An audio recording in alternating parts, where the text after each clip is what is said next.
Okay, hello everyone, and welcome back to Back the Log Off. I'm Professor Icepick, and tonight we're going to be going back to The Legend of Heroes, Trails in the Sky the Third. And it's another filler night. That's right. So, yeah. Just going to be doing some more of those side quests.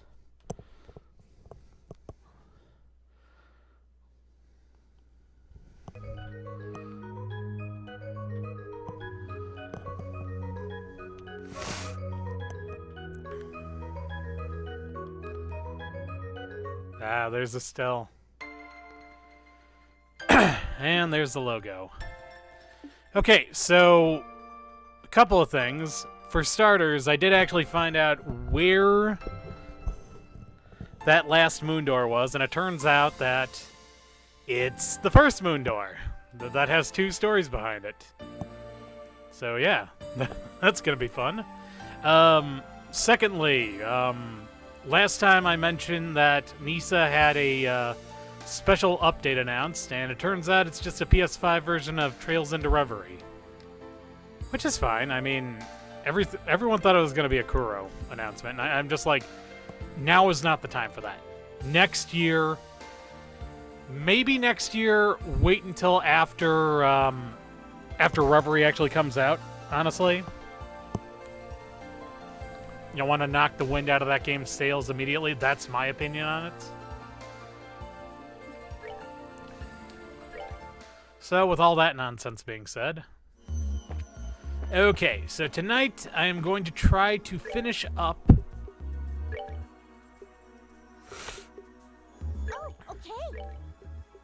the moon doors, and probably do a couple of star doors, too. Because why not? Let's do it! That does not sound the way I would have expected him to, honestly. Alright, so moon doors. Bring me the girl skilled with orbital engineering.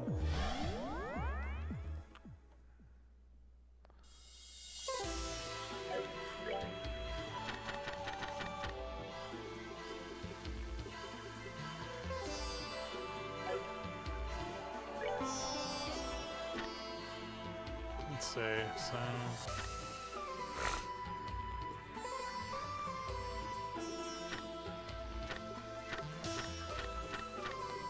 Then hopefully we can do a few of these.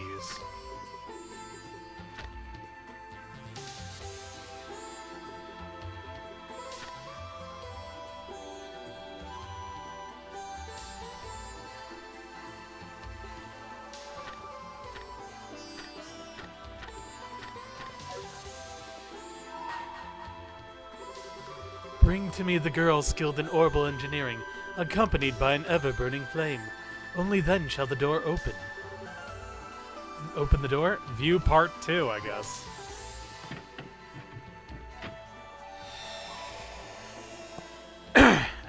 Time to get comfy.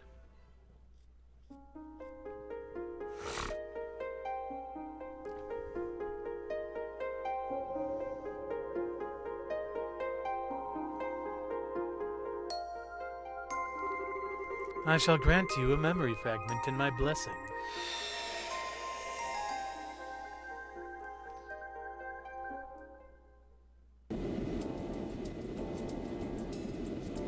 City of Zeiss.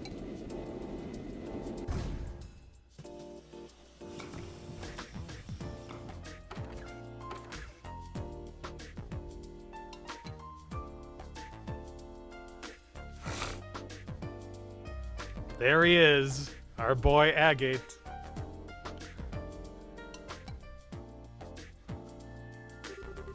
Bah, can't believe I'm going through with this. I should have never given in to pressure and promised to come here once a month in the first place. Having to adjust my schedule all the time just so I can come all this way to eat is such a pain in the ass. But, well, whatever. I do owe her one, I guess. I do owe her, I guess.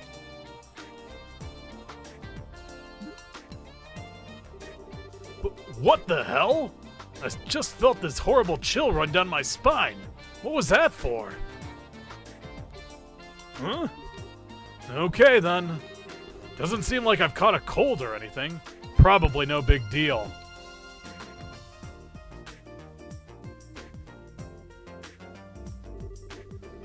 Well, that's everything switch that needs to be. The machine guns are new models, so they could probably do with some tweaking. That's all of its armament strengthened. Its mobility is up 16% because of all the work we did through the night, you know. Ha! Okay, I think we should leave it like this for now and take some data before we start doing anything else. Works for me. Ordinarily, we just settle for testing whether it can perform basic actions at this stage, then call it a day. But thanks to all of Tita's help, it's ended up relatively complete for a prototype. I think we could probably get away with doing a simple combat test using it even. And we should too. After all, it just so happens we have the perfect guinea pig for it coming.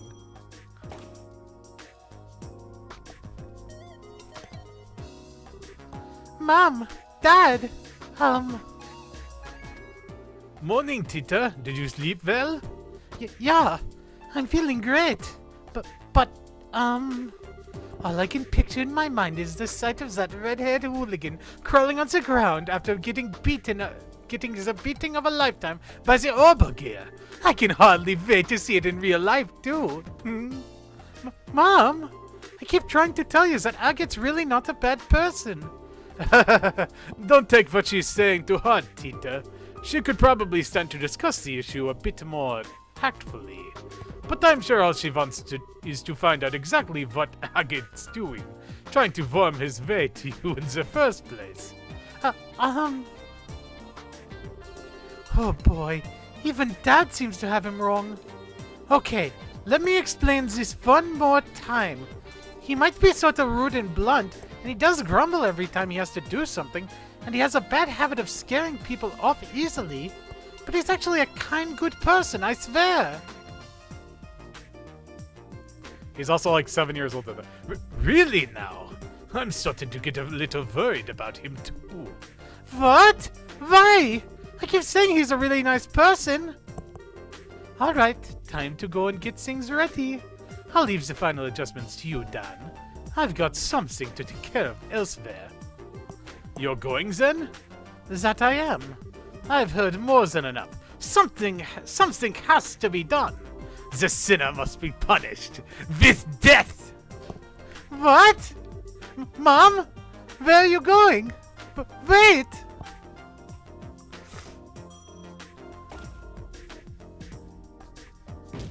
Gah! Gah! Mom! What in Idiot's name is happening here? Are you alright? I'll leave. What was Erica in such a hurry for? Well, it's time for the testing to begin. You're not much less of an overprotective parent than she is, I'll have you know.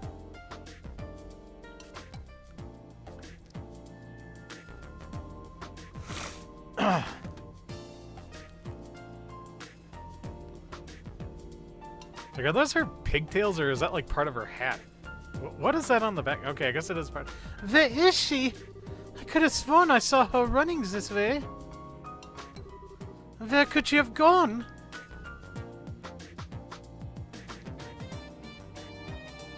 Is she on a rooftop? Oh, there's Agate. Poured! Probably shouldn't have arrived so early. Might as well drop by the guild and see if there's any work to do until evening. Oh, we get to see Kilika again. Oh, no, we don't. Oh, no. What? Huh? Was that just my imagination? The second I walked in the door, I felt like my life was in mortal danger. The only person here is that researcher there, so it must have been. Oh my, what have we here? If it isn't Agate Krosner. I pity you. I really do. Come again? I never dreamed my target would come wandering in nonchalantly while I was making the necessary preparations for its execution. But that makes things easier for me. Now I can tell you what I want directly. We prepared a most perfect place to die for you over at the Central Factory. So come along. There's not a moment to waste. Who are you? You here to pick a fight with me or something? Not at all. This is a completely legitimate request I've made to the guild. Or more specifically, to you. Like hell you did. No request like that would ever get accepted here. If you want to submit a request to the guild, you're gonna have to come up with something a little better than that. Oh, you pitiable flea. I figured you were a little sick-headed, but I didn't think your general IQ would be this low. You need to be more aware of your sins! What does this woman have against me? Her eyes are scaring the shit out of me. Clean out those ears of yours and listen well, moron. This request is about testing the capabilities of the Orbital Gill. The Orbital Gill. What am I? This request is about testing the capabilities of the Orbital Gill. God, why can't I say that? This request is about testing the capabilities of the Orbital Gear by comparing it to you in a variety of situations. Which means that by helping us, we'll be able to improve it. And in the process, maybe the unforgivable sins you've committed shall be... Just what are you rambling on about, woman? Maybe you didn't get the memo, but the Bracer Guild exists to help people who really need it. We don't exist just to do any old thing someone feels like asking us to do. So I really haven't got the time to be messing around with some crazy time waster. Is that the real reason you don't want to do this? Or are you just scared? Say that again? Tina, you're too late. I can't find her anywhere in town at all, and she hasn't gone home. Just where could Mom have run off to? It's not my fault you're not listening to me. As I said, if you help me with these tests, I might even be gracious enough to consider reducing your punishment. A little. That sounded like Mom. Could she be in the guild? If you want help that much... Tina? Agate? What are you doing with Mom? Oh, and one more thing I want to make very clear right off the bat. You do not get within one... You do not get within a 1 Selga radius of my sugar-powdered donut under any circumstances. Have we clear, you shameless hoodlum? Wait a sec... Whoosh! Zoom! The hell? What just happened there? She just up and ran off with Tina. I hope I didn't just witness her getting abducted by someone dangerous. You don't need to worry about that. Oh, sup, Killica? Her name is Erica Russell. She's Tita's mother. Her mother? That is Tita's mother? You've gotta be kidding me! Her parents came back here from abroad about 2 weeks ago, Erica and Dan Russell. Their arrival was somewhat unconventional, admittedly, but they really are Tita's parents. I can assure you of that. You're trying to tell me that woman is related to her by blood? And with that mystery solved, would you mind if we got right to discussing work matters? Oh, yeah, lay it on me. I'm free until this evening, so if you got any quick jobs that need doing, I can knock them out for you. Well, first there's this one from the Central Factory. They're requesting assistance with a variety of tests for a prototype of a new weapon called the Orbital Gear. Orbital Gear? Hold up a minute, that sounds familiar. The guild has officially accepted the request that Erica mentioned to you earlier. It has your name on it, in fact. Ugh, I can't believe this. She actually submitted that as an official request? I don't know much more about this Orbital Gear than you do, I'm afraid. She merely described it as a weapon that combines the finest in Liberal's orbital technology. It's being developed by the entire Russell family together to boot. The location you'll need to go to is Zeiss Central Factory. A new weapon? Wait a sec. You said the whole Russell family, right? Not just the adults. Please tell me Tina isn't involved in this crap. I couldn't tell you. She didn't say. I've heard Tita was about ready to graduate from being an apprentice and become a full-fledged engineer, though. So perhaps she is. Would her involvement be a problem to you, Agate? Well, no, but I've never met her parents. I've only heard about them from Tita, so it's not like I could pretend to know what they're like. But her mom's nothing like she made her sound, and she seems kinda messed up in the head. Ugh. That kook's got Tita involved in developing some kind of new weapon. Put that request on hold for now, Kilika. On hold? Don't give it to anyone else for now, I assume you mean? Yeah, I'm gonna go and find out what's going on. Don't even think of giving that to anyone else before I'm back.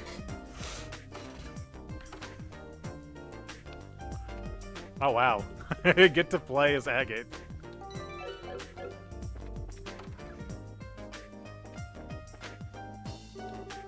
Carl's new model of orbital guns. Carl's new model of orbital guns finally going to be sold on the mass market by the sounds of it. He said he was in the middle of making the final adjustments to it, so that can happen. I can hardly wait.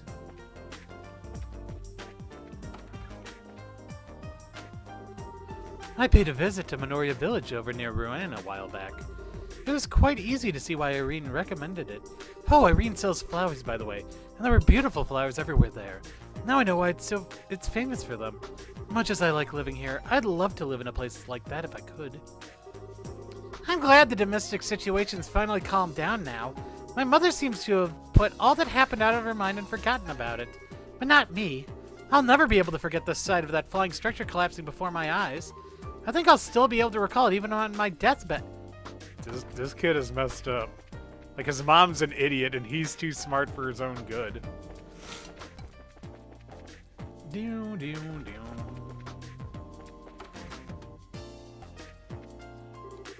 It sounds like old Russell's stirring up trouble again. If that's not scary enough, this time he's got Erica with him. I've never heard two bigger ingredients for a disaster than that. Hey, you need something? If you want to order something, go speak to the new girl. I've left her in charge of the counter. You can actually buy... Welcome, welcome. We're currently running a lunchtime special offer. Come on in and try our delicious grub. The newbie working here is Randall's granddaughter, apparently. Her cooking's not half bad. She's got a knack for dealing with customers. But thanks to her being around, the owner is gonna have an even better excuse to slack off. Slacking off. A man after my own heart. Okay, well, in that case, let's check out the Russell...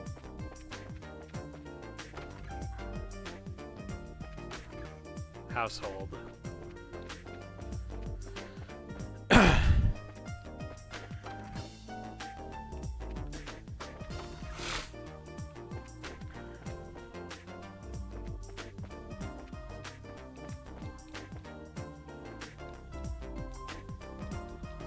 Kind of like to see a full blown up image of that picture on the mantle there. All right, well, in that case, I guess we have to go to... Oops! Looks like the orbital engine... Oops! Looks like the orbital engine's not in very good shape. No surprise with how hard I've been working this baby lately, though. Let's get the hood off and take a look. So that troublemaker Erica is finally back in town, is she? It baffles me how that woman turned out. She used to be such a pretty little thing. When she was younger, she always used to go on about how she wanted to be a sister of the church when she grew up. Her personality was the same as it is now, though. Father Vixen told her flat out, "Not with your personality."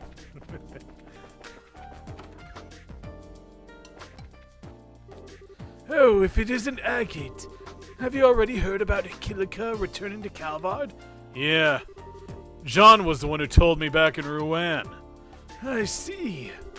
All of us in Zeiss owe some kind of debt to her, big or small.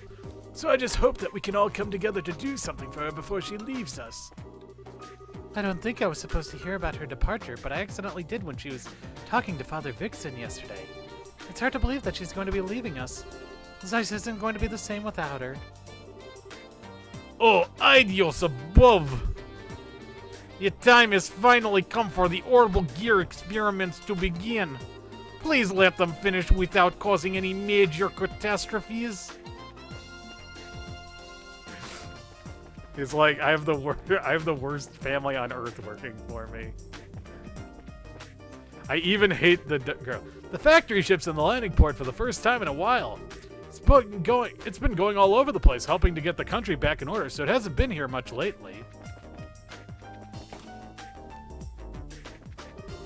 If you happen to hear any strange shouts or loud explosions while you're here, just ignore them, okay? It's for the best. Just trust me. What? You're looking for Professor Russell? She passed by here not long ago, actually. I saw her boarding the elevator with Tita, but I'm afraid I have no idea where she could have gone after that.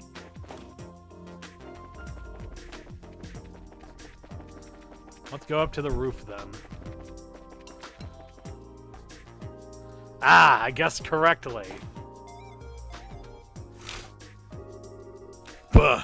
Just where have those two gone? I can't find them anywhere.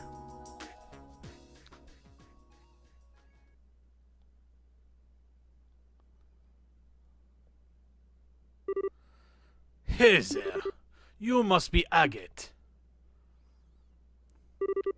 Who's this guy? He doesn't seem like any ordinary engineer.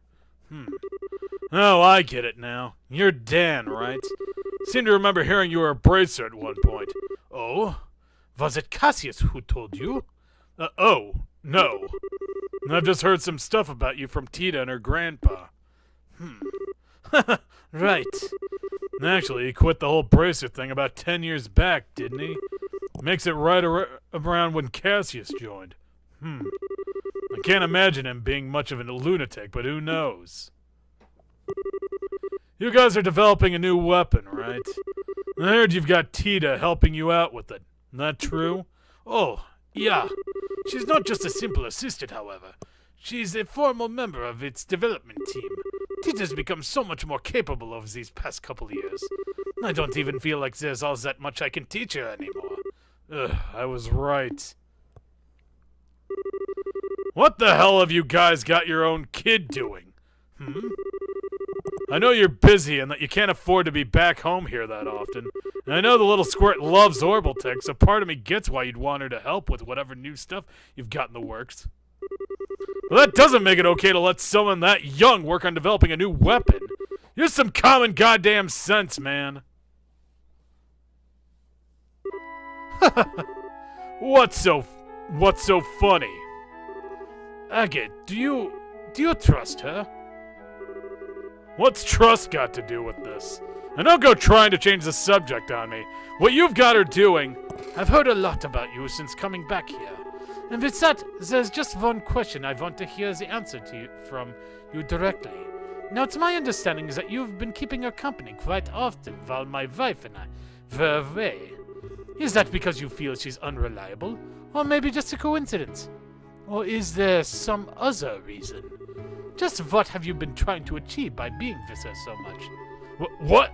I wasn't trying to achieve anything. Guess if I had to give an answer... There's no denying how much she's helped me. I'll admit, at the start she seemed like she could do jack all, and I stuck around to protect her. But she never actually needed it. She's ended up doing way more for me than I ever did for her in the end. Huh? So yeah, I guess when I put it that way, I do trust her. Your daughter's pretty damn amazing. I see. Okay, so he doesn't seem to have as many screws loose as his wife. I can probably give him a pass, right? Look, I'm guessing there's some special reason Tita ended up involved in developing that weapon of yours, right? You mind telling me what it is? Yeah, there is. Well, I suppose it couldn't hurt to tell you. You're familiar with Ren from Ouroboros, correct? Right? Yeah? The crazy strong little girl with the huge robot. Couldn't forget her if I tried. Tita told us that she's friends with that girl.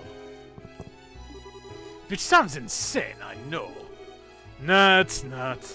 She doesn't talk about it, but I know she is. Feels like she's going to unnatural lengths to avoid the issue even coming up, too. That makes explaining this a little simpler. The Orbital Gear project was begun with the aim of developing a new kind of weapon that could compete with the society's advanced military technology. Eventually, we hope to end up with something that can even go head-to-head with Petameter. As soon as she heard about what we were planning to do, Tita told us that she wanted to be part it, of her own volition. Okay, part of it. Of her own volition. Tita told us she wanted to be part of it, of her own volition. At first, Erica and I were strongly opposed to the idea.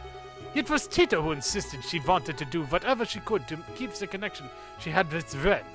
She wouldn't take no for an answer. She insisted this was something she could do for her.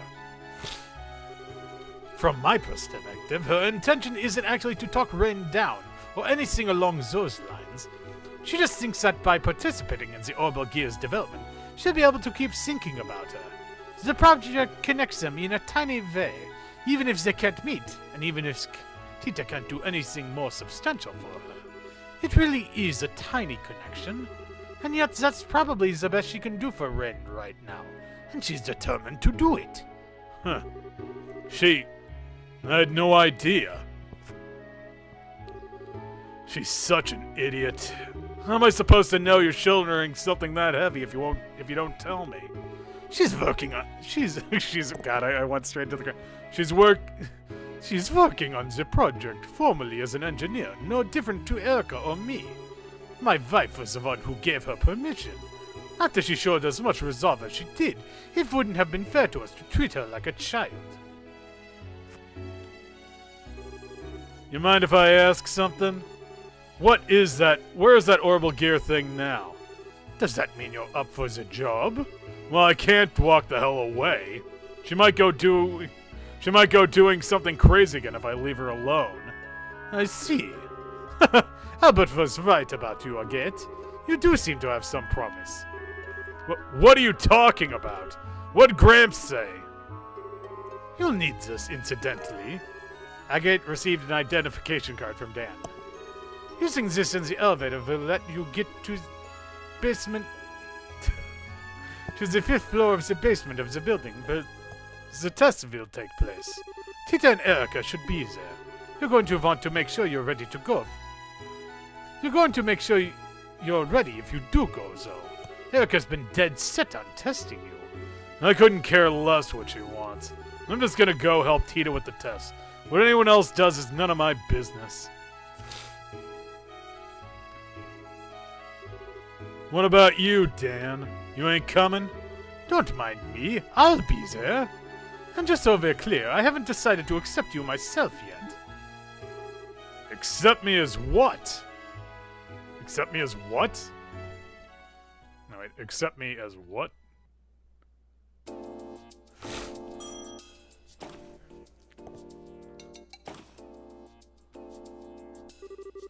I guess this is the place. Wait, is that it? That's all the checks on the legs complete. I guess I'll check the settings one more time, too. I've got nothing to do till Mom and Dad come back, so I should make the most of it.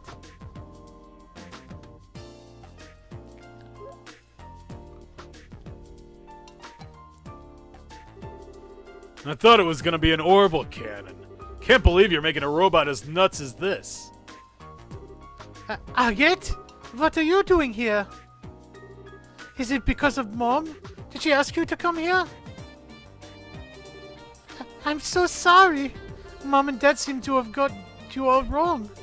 I kept trying to explain to them what you were really like, but they never listened to me. It's not a big deal. I ain't here because your mom asked me to come anyway. You're not? Well, I heard you were working pretty hard down here, like as a proper engineer. So I figured I'd come and join you as my way of showing my support, I guess. Helping with these tests is an official request anyway, so it works out. Huh. Okay, let me give you a brief rundown of the orbital gears then. The prototype's most distinguishing characteristic is that the pilot can climb inside and operate it directly from within. It hasn't been decided for sure the final model will necessarily be like this though. And then there's how it reaches its maximum mobility. Come over here for a minute. Sure. We've designed a new walking system to increase its mobility substantially, you see. Ordinarily, bipedal robots require 2 units to control their posture and center of gravity, which work in tandem with one another to walk. But this approach really drains system resources across the whole archaism. The way we've chosen to resolve this is... Huh? Oh. What the hell? Mom? How long have you been there? So, you've decided to assist with the test, have you, Agate Krosner? You're so sweet. Does that mean you finally accepted your sins and have come to repent? I have no freaking clue what you're talking about. You were trying to get close to Tita thinking I wasn't here, weren't you? Admit your sins and repent! I finally have first-hand evidence. For crying out loud, will you stop with the... For crying out loud, will you quit with the eyes? It's giving me the creeps. He might be completely useless when it comes to technology, but he's got potential, don't you think? You might just be right. I have to admit, there were concerns. But I can appreciate that he at least tries to follow subjects he doesn't understand, instead of outright refusing to listen to them. What are you two doing up there? Especially you, Dan. Especially you, Dan. You were just up on the roof with me a minute ago. I did tell you I was going to watch the test, didn't I? Well, here I am. I can't work out what he's thinking any more than I can his wife. Don't you dare! Ignore me, Agate Krosner! Oh, God. Well, regardless, that's everyone gathered now. I suppose it's time for us to begin. What are we doing? I finished all the necessary final checks. Good girl, Tita. Let the testing begin.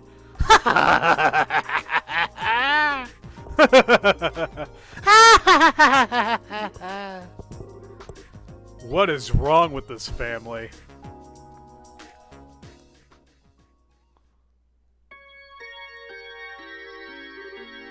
Well, Tita, do you think you'll be able to operate it all right?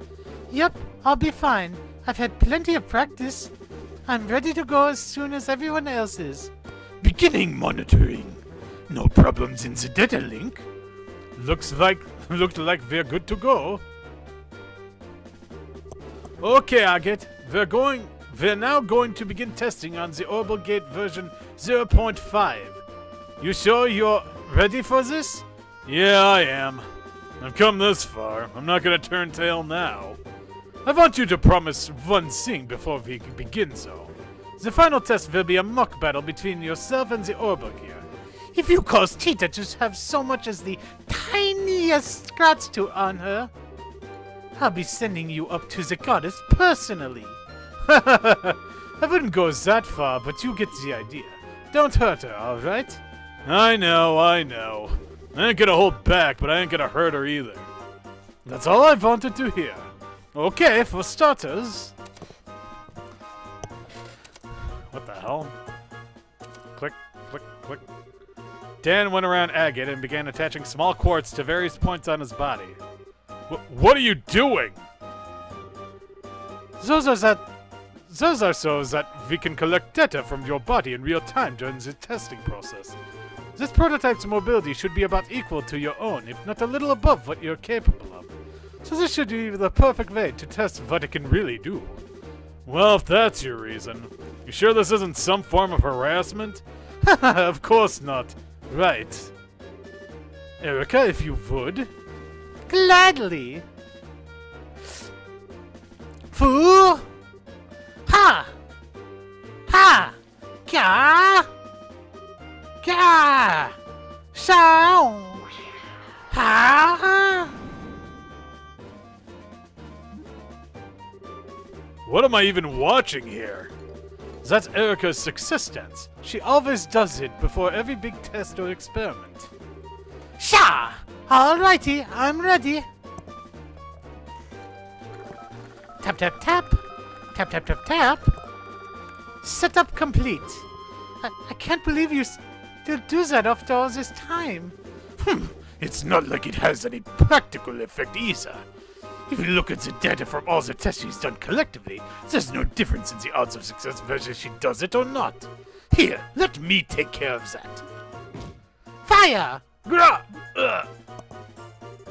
As you can see, it's best to leave her alone when she gets all fired up like this. I'm feeling exhausted already. We haven't even started yet.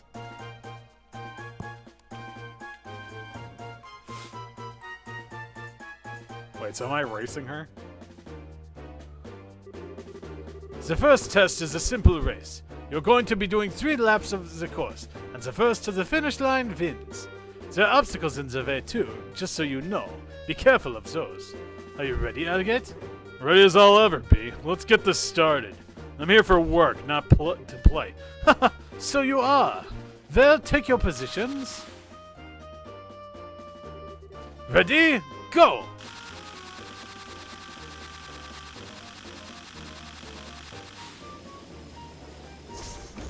Whoa.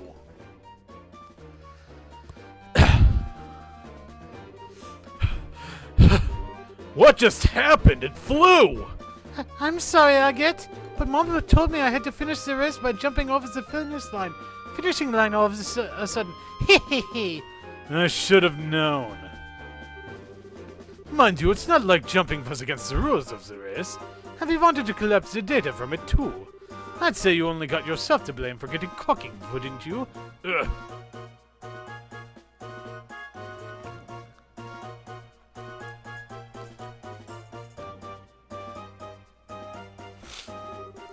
Huh? What are we doing now? This is a test of the orbital gear's precision. What I want you to do is place the 4 colored drum cans on their corresponding tiles on the floor. It'll be harder than it looks. Don't assume this is going to be a snap. Huh.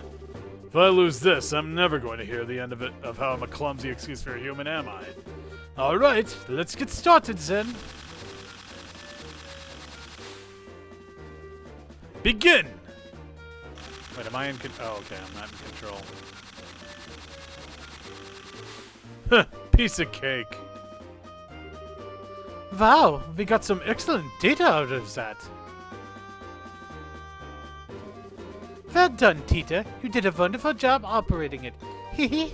The adjustments Dad made all the difference, really. His tuning of the actuators was perfect. I don't doubt that. He's always been good at handling these things. The arms have acceleration control now too. Man, was there even any point in me being here if you're just gonna ignore me? Well, that test was just about collecting data. It didn't really matter who won. Still, that's not true for the next one. Now the real fun begins. The last test we're going to be performing is a mock battle to test the orbital gear's overall capabilities. Take your positions, both of you. Okay. Got it. Wait, do I actually get to play this segment? We've been through this once before, but it bears repeating. Only aim for the orbital gear. If I find so much as a hair out of place on Tita, you will be painfully executed on the spot. I know. You don't need to keep stating the obvious. Are you ready? Yeah, bring it on! Wait, really? Okay, so thermal gear.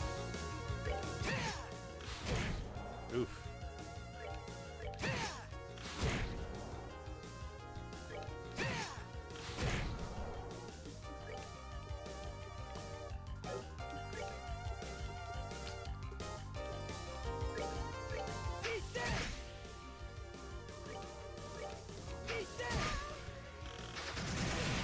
Oof.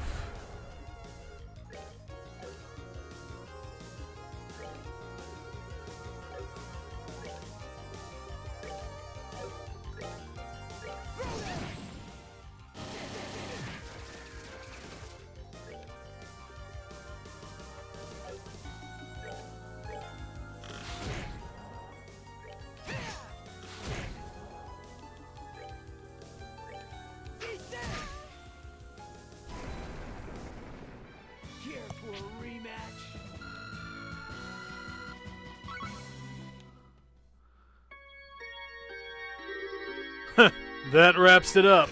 That wraps that up. Grr, grr. You cheated! You totally cheated! Cheated? How? You're full of shit. I am not! You used some kind of invisible special power! You must have! Like hell I did. Alright. Well, I think it's only fair to call this Agate's victory. Grr. That was the last of the tests, right? Request fulfilled then. My work here's done. Silly me! I nearly forgot, Dan. Didn't you say you wanted a one-on-one fight against this red-headed ruffian yesterday? Did I? All right, I did. Cassius told me a little about him, so I'd like the opportunity at some point. But what? I have a bad feeling about this. You're the best. Go get your weapon. It doesn't necessarily have to be now. No, you're doing it now! No time to waste. All right. I'll leave things here to you, Erica. Don't think this is going to be easy either. He might have been forced to retire because of an injury, but he's still very strong. He's the one who taught Cassius the basics of fighting with his staff 10 years ago even. Seriously? Cassius then went on to perfect the art of using one to fight himself admittedly, but that should give you an idea of just how strong my awesome hobby is, surely. Now I really don't want to back down. Hey, wait a sec. The tests are over. My work is done. Why am I stuck doing another completely unrelated fight? Your work's not done until I say it is, bucko! Oh yeah, while we're waiting for Dan, I need to check Tita hasn't got any injuries. Because if she has, you know what's going to happen. You know what's going to happen. Come on down, Tita. What's wrong, sweetie? I kinda can't. Some weird errors come up and I don't know what to do. Huh? What's going on? Oh no! No! Damn it, no!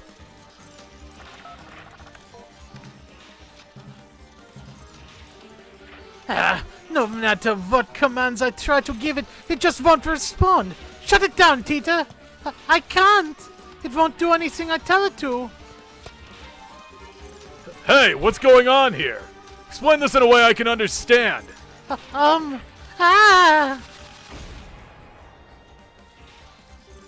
Tita, what's going on? Have you lost control of it? Agate, run! Huh.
Okay.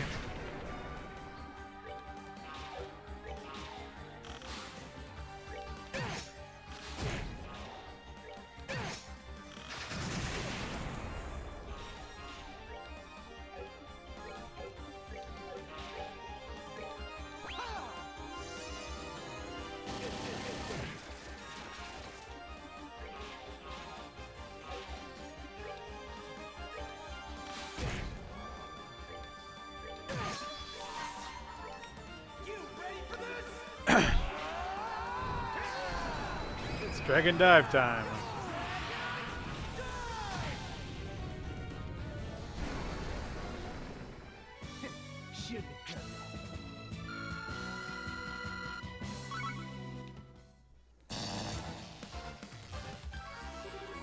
You doing okay?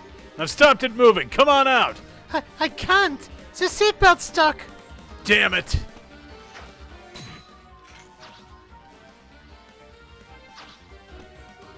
Thank goodness.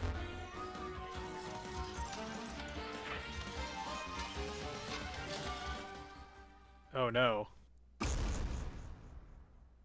Wait, is Papa Dan gonna save the day somehow? Oh, no, he didn't.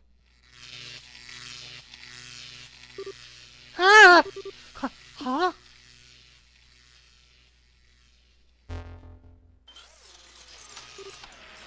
Tita! Ha! Ha! Yeah!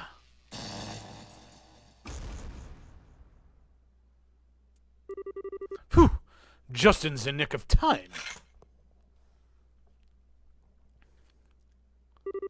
Are you two okay? Tita and I are fine, but... Oh! Agate! Agate! Agate! No! No! This is all my fault! Because of me, you... I'm so sorry. I'm always causing you nothing but trouble with my selfishness. If I just kept quiet, none of this would have happened. This is all my fault. All of it. If I hadn't said I wanted to get closer to Ren. I knew I couldn't really do anything for her. I knew this was just for my own satisfaction. This wasn't what I wanted to happen at all. I swear, this wasn't what I was trying to do by getting involved in this project. But...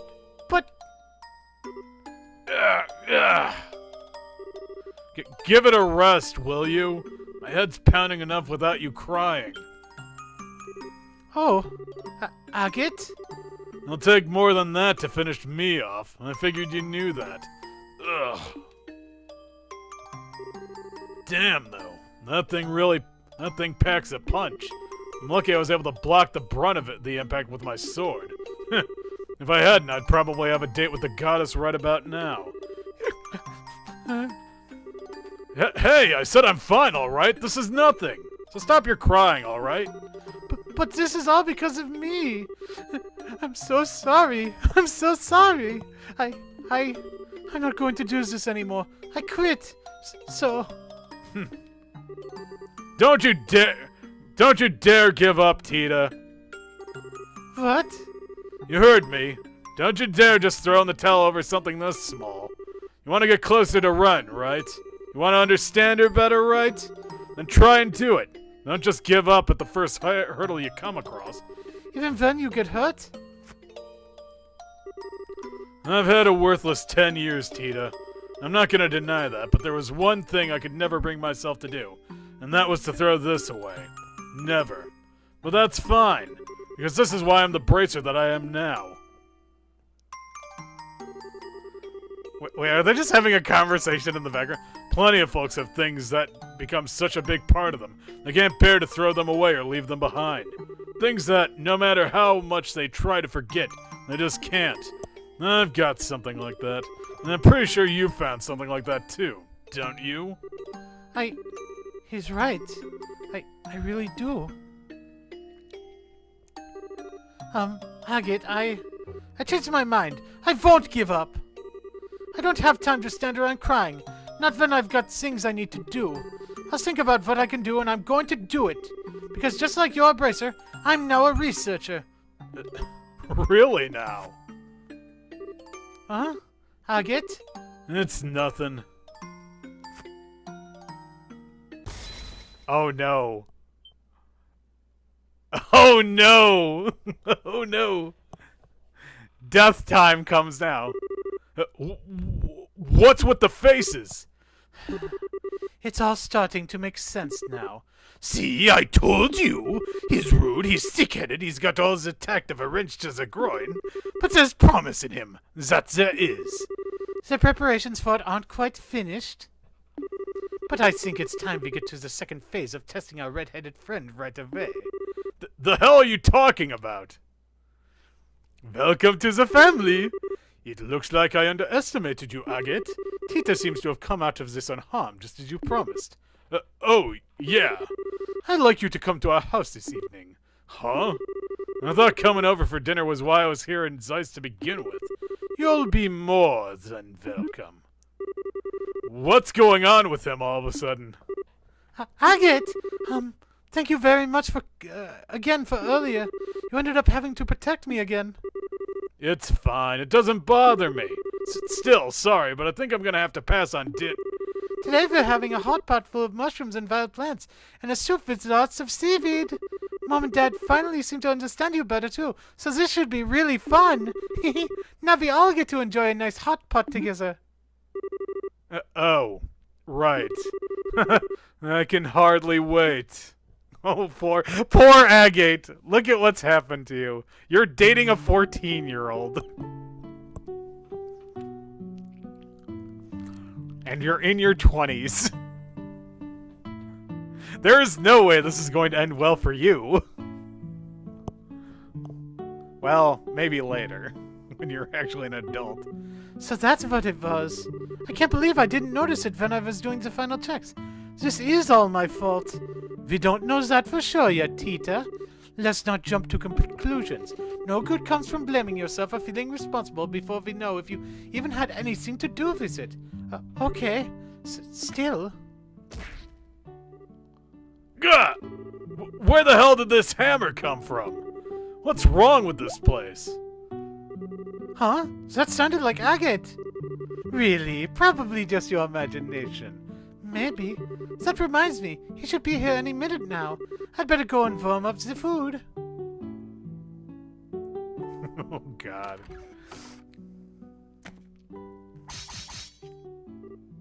Whoa! Why'd a bunch of lances pop out of the ground? Erica! I think lances may have been overdoing it a tad. At least stick with concealed holes in the ground, won't you? Oh, God. Gah! How long are we looking at before he'll be able to make it here, might I ask? I was hoping to take this chance to have a man-to-man talk with him. That only the goddess knows. Seems like he's putting up a good fight. But make no mistake, Agate Krosner. Our testing process has only just begun. You is one crazy lady. Tita's mom. Side story. Orbital Gear Project Part 2 finished. Tita learned the S-Craft. Oh, cool. Wait, that's all I get? Dang.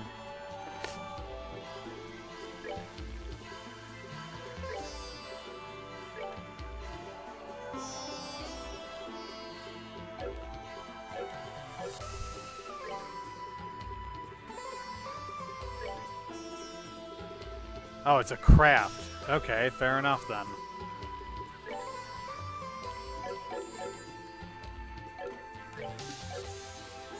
Okay, well, now that that's done...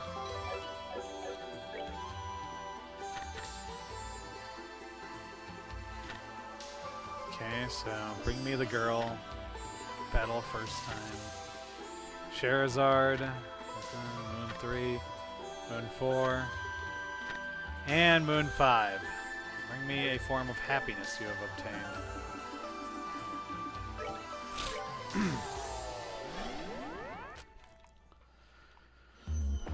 So yeah, this is, like I said, this is gonna be a filler night. Actually, I guess a form of happiness we've obtained would be... I mean, they seem like a happy enough couple.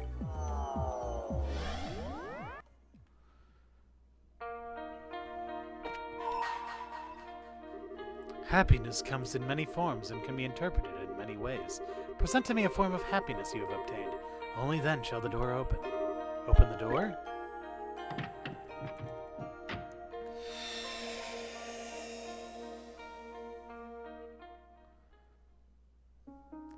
I'm seriously wondering what the what is the solution to this puzzle, I wonder.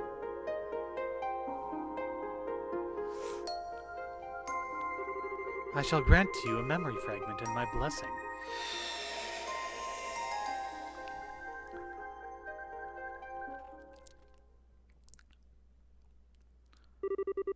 was almost time for Matron Teresa's birthday.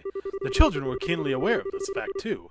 One by one, they finished their chores early and gathered to decide what to do for it. After all, the matron always did for them. After all the matron always did for them, they wanted to make it an occasion to remember. But they still hadn't decided what to get her as a present. There had to be something out there that was perfect for her, something that would make her really happy. But what? Well, shoot! Well, dog's my cat.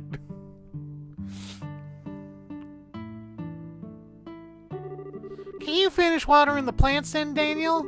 You can take care of the flower beds, Polly. As for me, I'll go help with the cooking. Then we're gonna decide on what to get the matron as a present? Yep. So let's hop to it. Okay, right.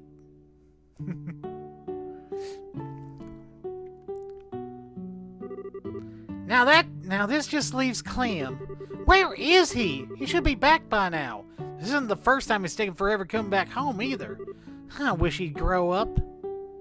Yeah, I kind of like to see some of these orphan kids in like future games as like more adult, like teenagers. I guess they would have to be at this point.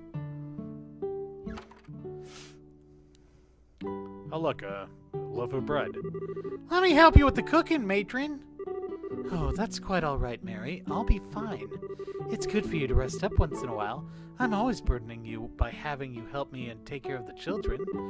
That's not true. It's not a burden at all. I'm happy to help.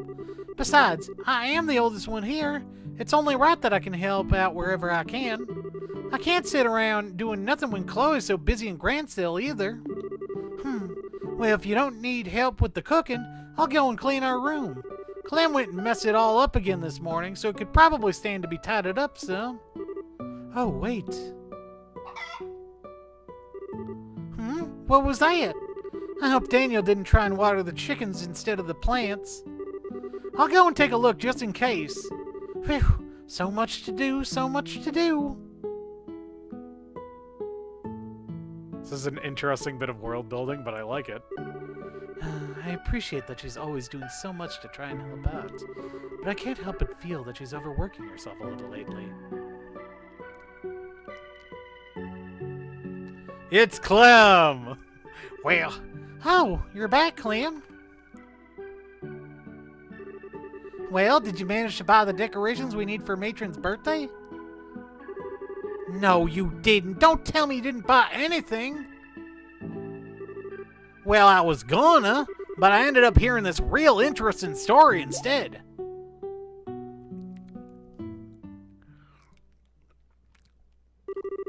Several hours earlier. He's in Rouen. City of Rouen.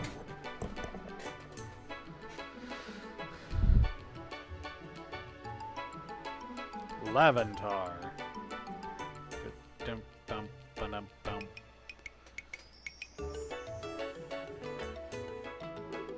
A happiness stone? Indeed, it's a magical stone with a golden glow said to bring happiness to those who possess it. And I'm sure you're aware of how the goddess created this continent in ancient times. When that happened, her power showered down upon the land as an infinite number of particles, their light radiant and divine. Most of those lights were fleeting, but not all of them. Some of those particles of light remained, hidden by mist in tall mountains. Over time, they grew in size, bit by bit, and that is the origin of the happiness stones. That's so cool! Isn't it? And still, as you can imagine, it's exceptionally rare that anyone finds one. And after all, they only develop in the deepest regions of the tallest mountains. That's not somewhere people can go every day. But you said you did? When you went on that expedition to the far north, right? You got it. It was on the sacred mountain of Tejas, a perilous place full of snow and ice.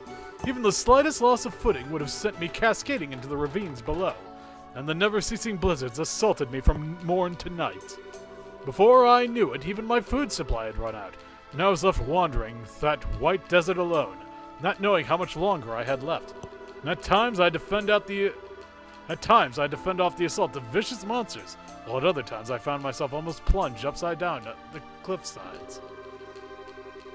But while the experience may have been enough to take out most ordinary men, it wasn't enough to take me down. I clung desperately to the razor-sharp ice walls, making my way gradually farther into the mountain, never once letting my resolve waver. Man, you're so cool! No matter what happens, don't give up. That's my policy, and it should be yours too. Be like the mighty Captain O'Neill, invincible! Regardless, after overcoming countless trials and obstacles before me, I finally found that faintly glowing stone. My hand shook, but I reached out and picked it up. And the second I did, the raging winds stopped as if they had never been blowing at all. Then the morning sun began to shine down through the clouds above. That light hit the stone and it began to glow with a glistening, radiant beauty. It was like something out of this world.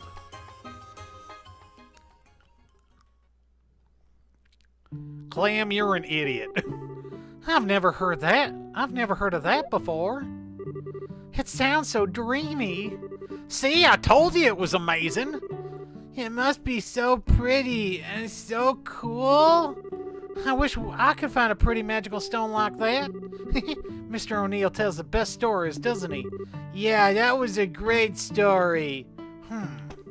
Okay, move your butt, Daniel. We're going to go find a happiness stone. What? Wait a second, Clem. Where do you think you're going?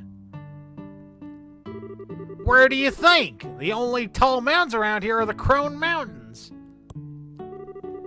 Chloe said they were the tallest point in Liberal, too. If we're going to find ourselves a happiness stone anywhere, it's gotta be there. And we're gonna find one. We are. I'm gonna be an invincible guy just like Mr. O'Neill was. Clem, I understand why you're so desperate to find one. Really, I do. But Mr. O'Neill's stories are, well... You just wait here with Polly, Mary. We'll be back before you know it. Let's get moving, Daniel. Wait, Clem. Wait for me. I want to be an invincible guy, too. Just make sure the matron doesn't find out about what we're planning for a present, Mary. It's got to be a surprise. I know that. But listen to me, Clem. Mr. O'Neill's stories are... Listen to me!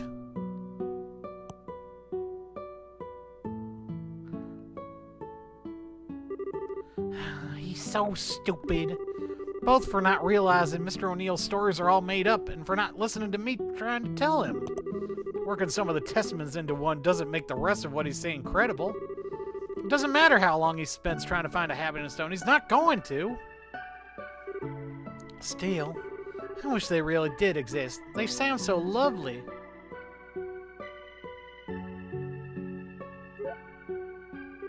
Mary? Mary? To Mary? Oh, sorry. Don't make me jump like that. You really scared me.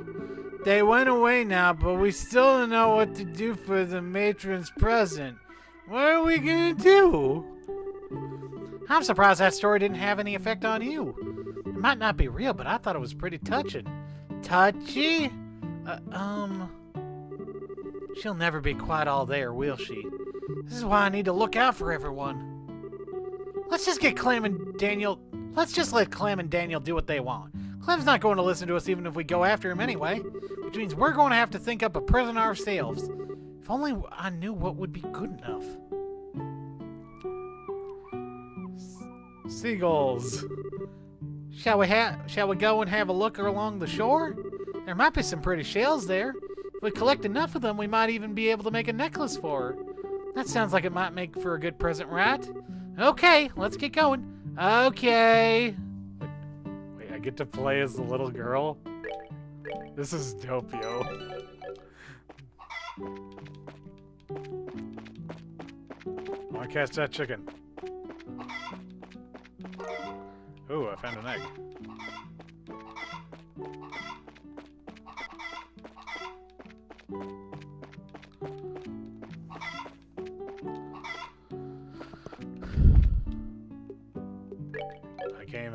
I can't even check the eggs.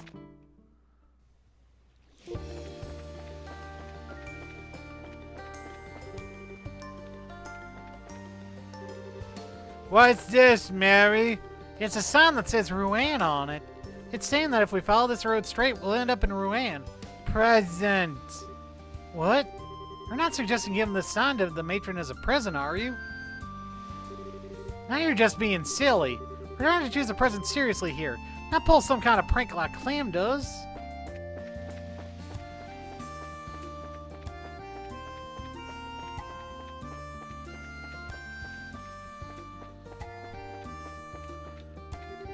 Mary looked in the sand for seashells. Aw, I can't see any pretty ones around here. Mary looked in the sand for... Ooh, a pretty pink one. It's cracked. What a shame. Mary looked in the sand... I can't see any nice looking ones around here. How nice it'd be to bump into a happiness stone. Mary looked in the sand... Nope, nothing but garbage here. What kind of terrible person would throw a used cigarette on the beach? Adults can be so awful sometimes.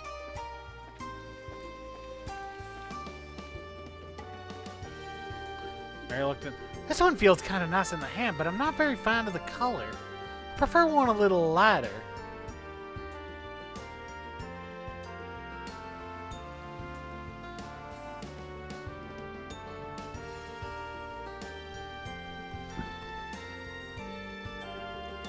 Aw, it seemed like a good idea on paper, but I can't do much with it without any nice shells to use. I wish those happiness stones actually did exist. One of those would be the perfect present for the matron. What you thinking about, Mary? That stone? Oh, yeah. Polly, do you think it's possible that happiness stones might be real? Huh? Do you want one so you can be happy? Well, that wasn't real what I meant. Just, don't you think it would be romantic if something like that really existed? Happiness is all around us. Whoa. Whoa. What's that? What? I don't know. It's really shiny, though. Mary picked up a gold chain. Oh, so that's what it was. Well, it certainly counts as romantic, but I'm not sure a chain alone is going to make much of a present. We'll need a little more than that. You can have it if you want. You were the one who found it. It might not be fitting for a present, but it's still pretty. Take good care of it, okay? Okay. Oh.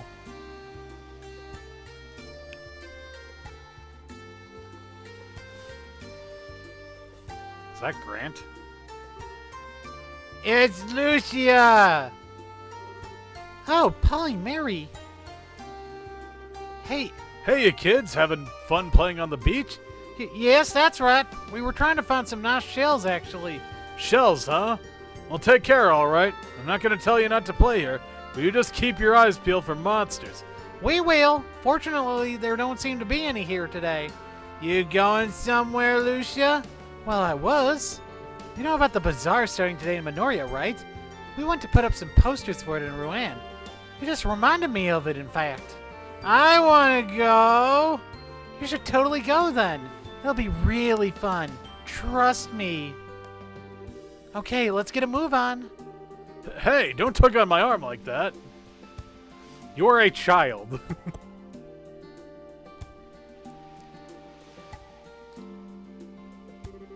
Wasn't he one of those bracers who helped us before?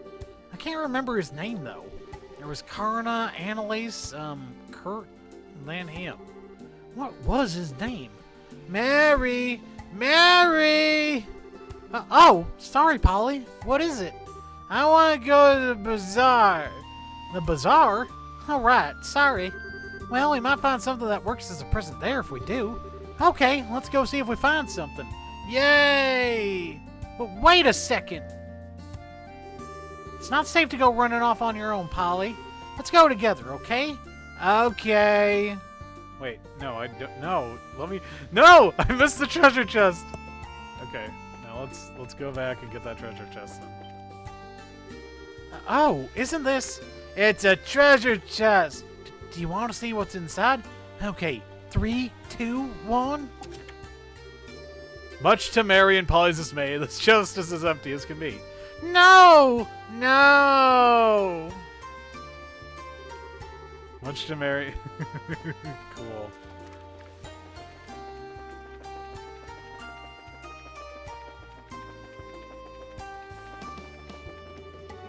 Wait, this is the path that leads to Rouen. What am I thinking? Minoria Village is in the opposite direction.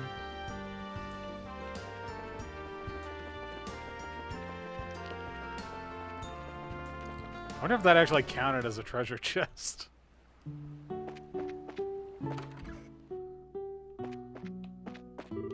Today's the start of the bazaar here in Minoria. I feel like I should donate something to sell there too, but I don't know what. It wouldn't feel right just donating leftovers from the shop. I want something a bit more special than that.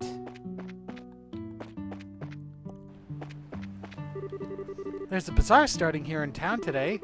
I'm planning to head over there to help out this afternoon. Maybe I should sell a few potted plants there too.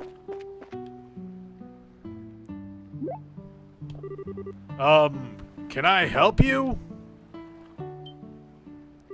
Oh, I remember your name now. It's Black. It's Grant. Do me a favor and try remembering it next time. Black.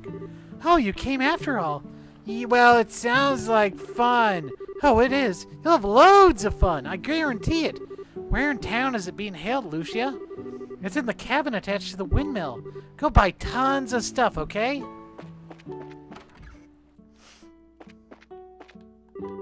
Oh, if it isn't Mary and Polly, welcome. If you're looking for Lucia, she's out helping with the bazaar. She loves these kinds of things, you see, so she couldn't resist trying to get involved somehow.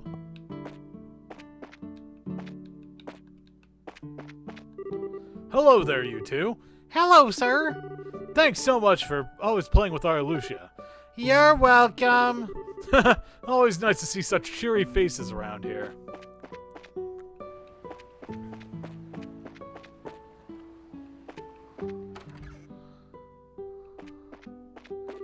Well, well, if it isn't Matron Teresa's children. Oh, surprised how lively it is in town? Well, there's a bazaar being held in the windmill cabin now. If you're interested, I suggest you run along and see what's on offer. I'm sure you'd love it. Why did I make him sound so sinister?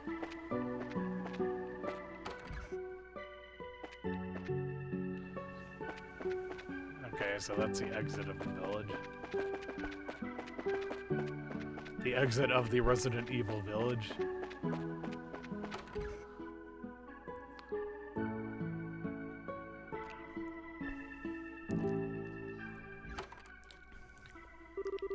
Wow, this is so cool. Yeah, there's so much available here. I wonder if there's anything that would make a good present for the matron. There has to be with all that's here.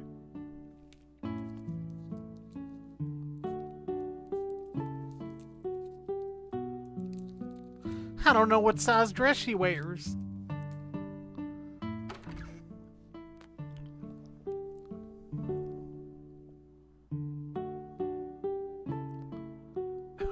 Is she gonna go with them? Oh, no, I guess not.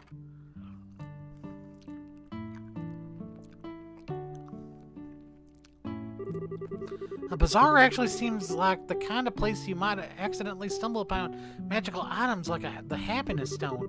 I wouldn't even know where to start. Nothing I see looks like it anyway.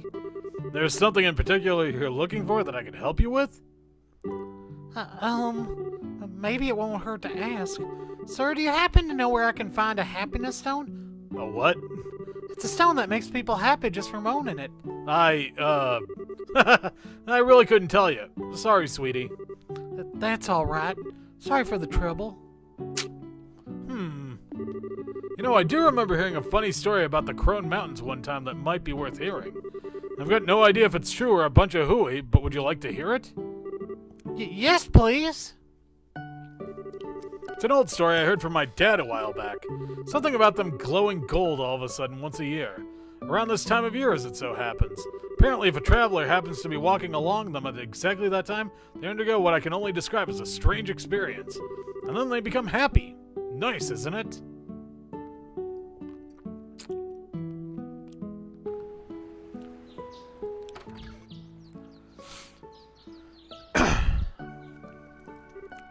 Whew. Well, what should we do, Polly? This actually sounds like it might be true after all. Maybe there really is something up in the mountains. Mary? The golden glow, tall mountains, it all fits. Maybe there really is a happiness stone to be found there. She's not listening. I suppose it wouldn't hurt to go and take a quick peek up there, would it? Say, Polly. You know Clem and Daniel came to the bazaar earlier, Mary. What? They came to do some shopping and said they were going into the Crone Mountains. They said they're all ready, too. Seriously? I didn't even notice. Well, you are spacing out a lot lately. I can't believe they're thinking of heading into the mountains. Maiden Teresa's always telling us not to go any further from the orphanages in Minoria. But you want to go into the mountains, too. That's, I'm planning to do it to get her a birthday present. That's very different. It'll only be for a minute or two. Besides, we've got to go and bring those two home now. That's important enough on its own. Then we can just search for the present while we're there. We can't tell the matron about this, right? Absolutely not. She can't know about she can't know about the birthday present, right? Let's go. Stick close to me, Polly. I think this is a very bad idea.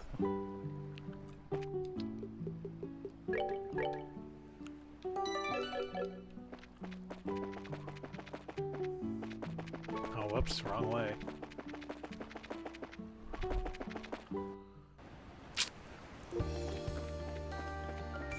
Ah, the Minoria Byroad. Wait, let's see if we can get a side quest from the old man in the light. Yes! Let's go to the lighthouse and see if we can get a side quest. You children bracers are so bratty. You get younger and younger all the time.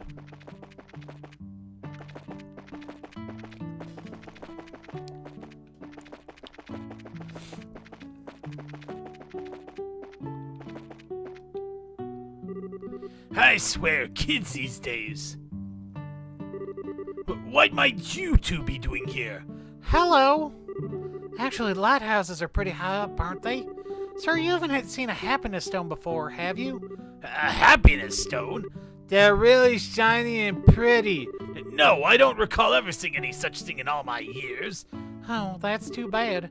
Well, thank you anyway. Let's keep looking, Polly. I hope your back feels better, mister. Oh, God. Polly's a nice little kid, even if she's dumb as hell. I swear, kids these days, they're sharp little devils, aren't they? A happiness stone, I love this crazy. I love that crazy old. I had to come visit him. This is the last time I'm gonna get the chance.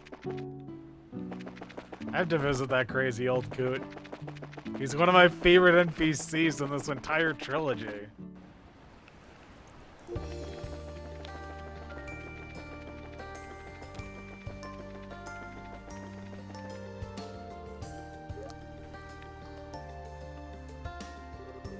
Say, Polly, what do you think those happiness stones are really like in person? Do you think Mr. O'Neill's right about them glowing with a pretty golden light? That'd be so wonderful.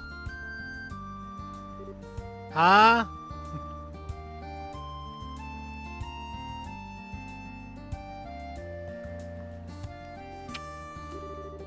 I'm not saying that I believe him now or anything. Far from it. I'm just saying that if all he said is true, it would make the perfect person for... What do you think, Polly?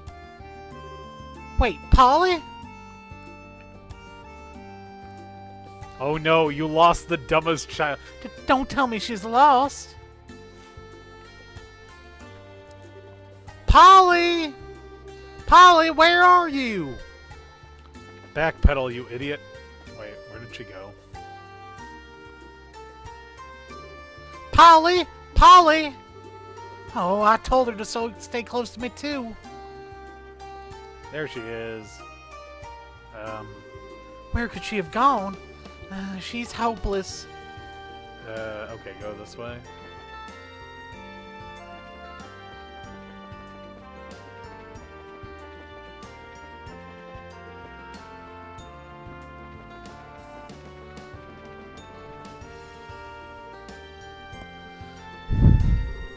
Polly, come on out! Polly!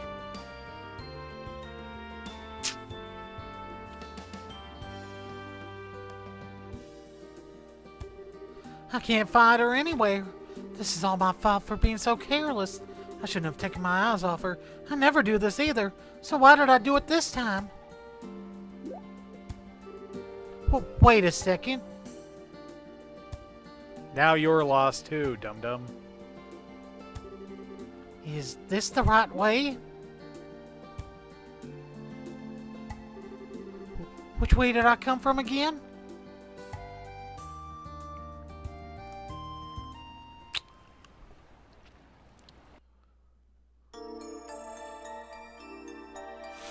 Oh no. Polly!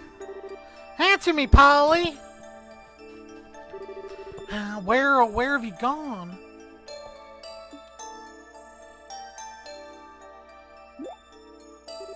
Huh? Where am I? I've never been this far from the orphanage before. It looks like Polly's not the only one who's lost. What am I doing? I need to be strong and look after the other children. I've got to find Polly. I like... This is all my fault. It's all my fault. I never should have believed in that silly story. I never should have taken Polly so far from the orphanage. How could I have messed up so badly?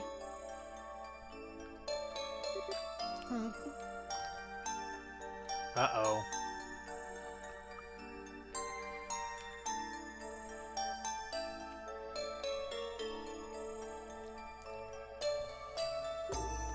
Phew.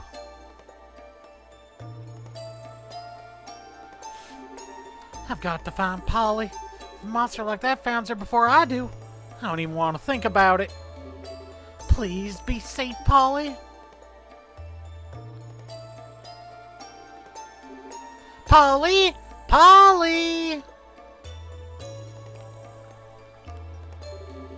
Where are you, Polly? Answer me, please.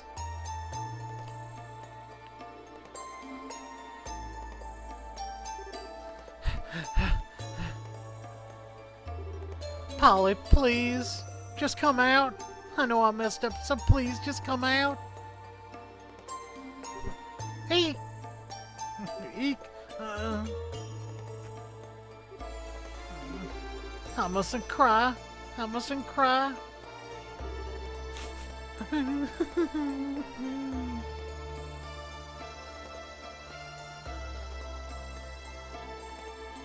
Fog. Boy, it's mad chilly this time of year, huh?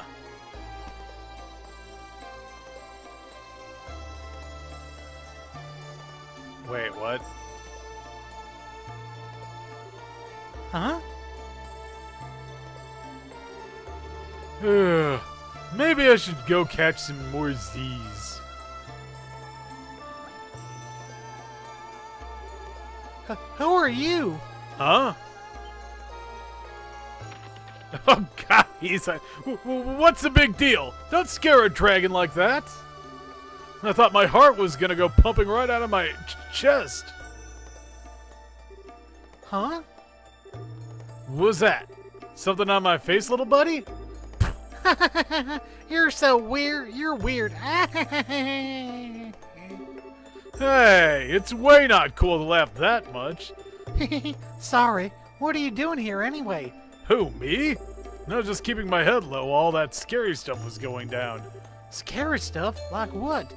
Like the Glorious and the Aureole and junk. Did you hear about them? I don't think so.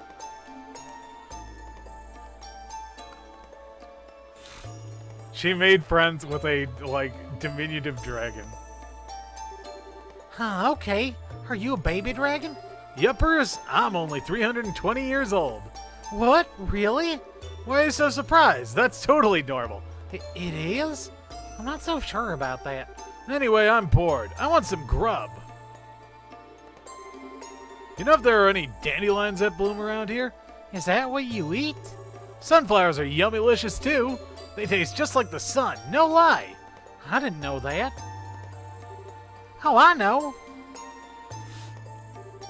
Ta-da! You can have one of my super special sandwiches.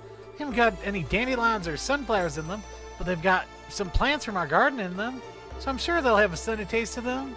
Okay, open wide now. So, what do you think?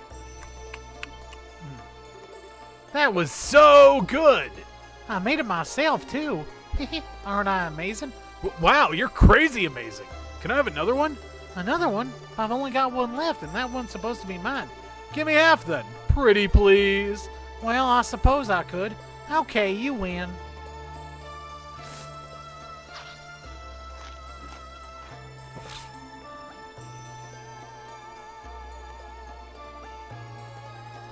She has made friends with a dragon. This is adorable.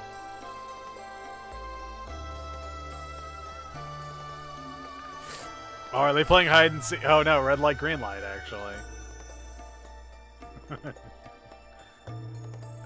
You lose. This is adorable, actually.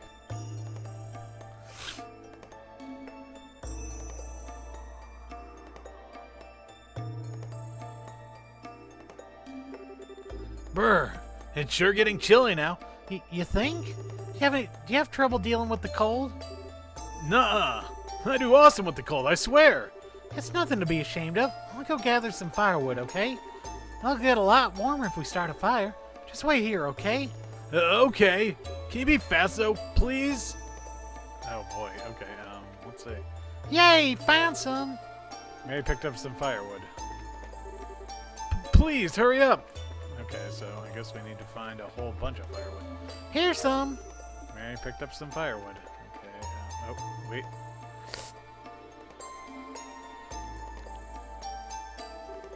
Huh? I thought you were gonna wait for me. But it's getting dark now. But being out in the dark alone is kind of scary. Hug. There. Feel any better now? Hey, stop that. You're tickling me. You're so soft and you smell so nice. Huh? This smells like...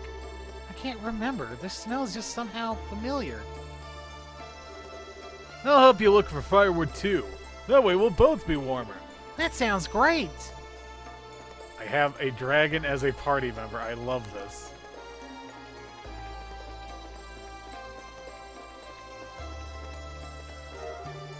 Mary, Here's some.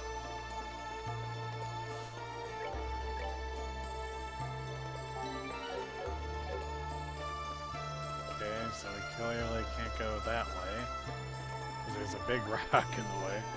I threw a rock at him. It was a big rock.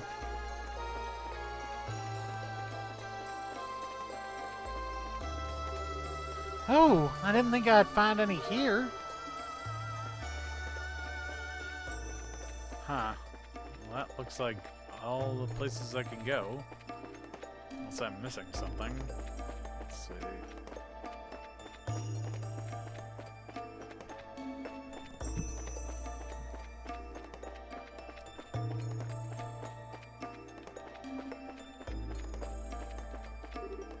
Got some. Yeah, I think this should be enough.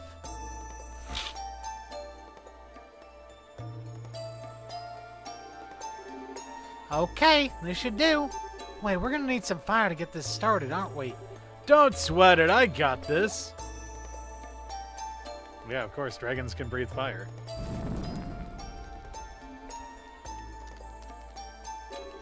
Wow, you can really breathe fire? Anyone could do it if they practice enough. No, they can't. Uh-huh, they can. I only learned how to do it recently, too. Oh, really? I wonder if I'm able to do it if I practiced enough. I'm sure you could do it if you practiced for 320 years like me. I'm not even gonna live that long. This is the coolest shit ever, and I love this, and this is adorable.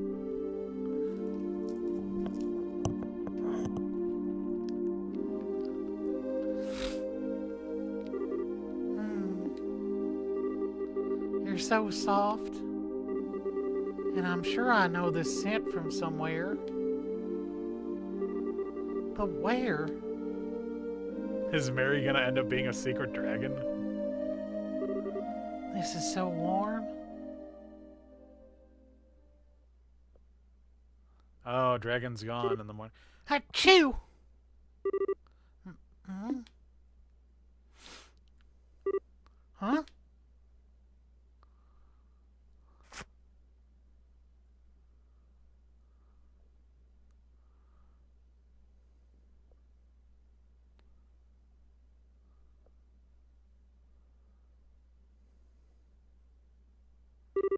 He's gone. I guess that's it.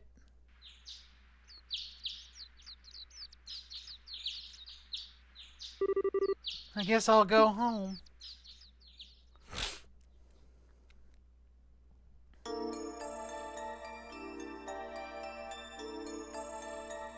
Are you even sure you're heading the right way? I don't think this is the right way, Mary.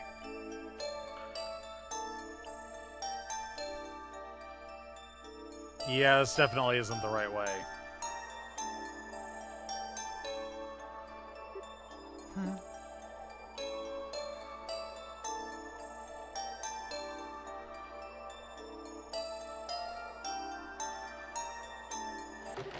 Oh! Oh no. No! Not Mary! Oh no. Matron, I'm sorry.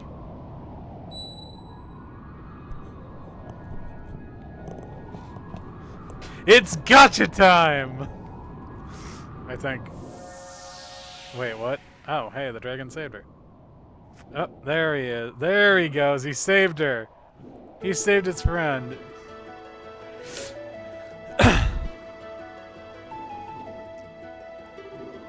You saved me. You can fly? I'm still a kid, so yup. Can you only fly if you're little? Well, no, grown-ups can too. It just causes, problems. That's not much of an answer.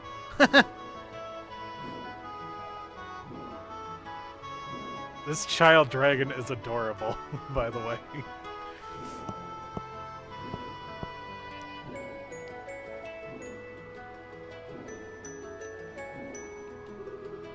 Today sure was fun. What? Was it all a dream? How much of this actually happened, I wonder?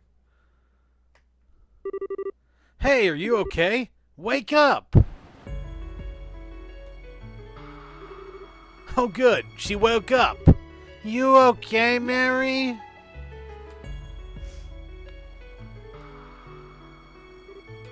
Huh?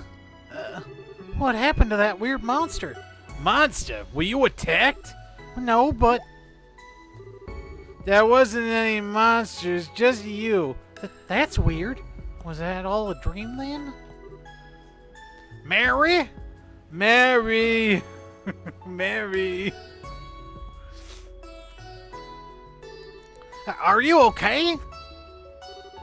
Yeah, I'm fine. How can you be fine? I promised Chloe and Joshua that I'd protect everyone. I promised. If anything happened to you, Clem? Why do you always gotta go and try? Why do you always gotta try and do crazy things alone anyway? We're all gonna look for the matron's birthday present together. Don't go off and start doing dangerous stuff all by yourself. He's right, Mary. We were real worried about you. We were all looking for you together, 'cause you went and disappeared on us. I'm sorry, and thanks. Huh? What are you thanking us for? I wasn't worried or nothing. I just figured we could look for you while looking for a present. You remember how Clem forgot to buy those decorations when he was in Mr. O'Neill's shop, right? That was why we went over to the bazaar to do a bunch of shopping there so we could get what we needed for Matron's birthday. He said we had to go do it because it'd be a big pain in the butt for you. Shh, don't tell her everything! Anyway, then we headed over to the Crone Trail and... Ow! You're hurting me, Clem! I feel so happy for some reason. I feel like I just had a dream. A really, really nice dream. Mary? Are you okay? You aren't feeling sick or something, are you? Are you all right? Feeling dizzy and nauseous? Oh, I'm fine. I was just spacing out a little. A lot's happened, you see. Okay, then. Okay, troops, let's start heading back. What? But we still haven't found a present yet. Maybe not, but y'all downright exhausted from looking around for one. The young lady here looks like she could do with some serious napping, too. I'm fine, honestly. Nope, not hearing it. I'll escort you all back home, so take it easy and get some rest for today. If any of you were to get sick from overexerting yourselves, the matron would be really upset, wouldn't she? You can always keep searching for a present tomorrow. I'll give you a hand, okay? Wow, really? You're pretty cool for a guy who looks so boring. Ouch! Just kick me down while you're at it, why don't you? Poor Grant. He is a nobody. Huh? What's this? Wow, that looks... You don't think that could be... Whoa! It's the happiness stone. Yeah, it must be. Okay, so I guess it wasn't a dream. Clem suddenly chimed that he had an idea for her as he took an old pendant out of his pocket. He grumbled that it was only something he stumbled upon at the bazaar. With everyone's encouragement, I decided to try setting the happiness stone in the center in hopes that it would fit. It fit perfectly, too, as if they were meant to be together. Polly's golden chain turned out to be the perfect length as well. Finally, we placed it in a small box that Daniel had kept with him, wrapped in wrapping paper, and the perfect necklace was born. Aw, that's adorable. Huh? This is the same smell that monster gave off. Is it that because I gave her the happiness stone? Mary? I understand now.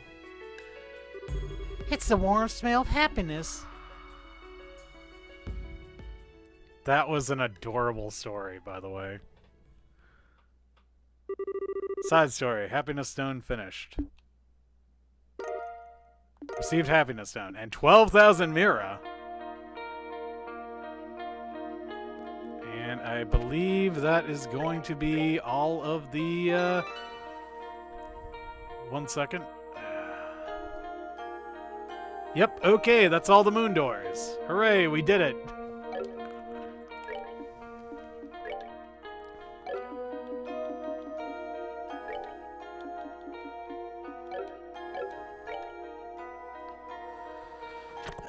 Okay, so we need... Oh, luck was the answer.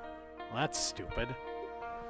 Alright, so Tita is the answer. Tita and Agate is the answer. Sherazard is the answer. Chloe and her entrance exam results are the answer. And Estelle and Joshua are the answers. Okay, so let's see. Okay, so Star 1, Julian Mueller.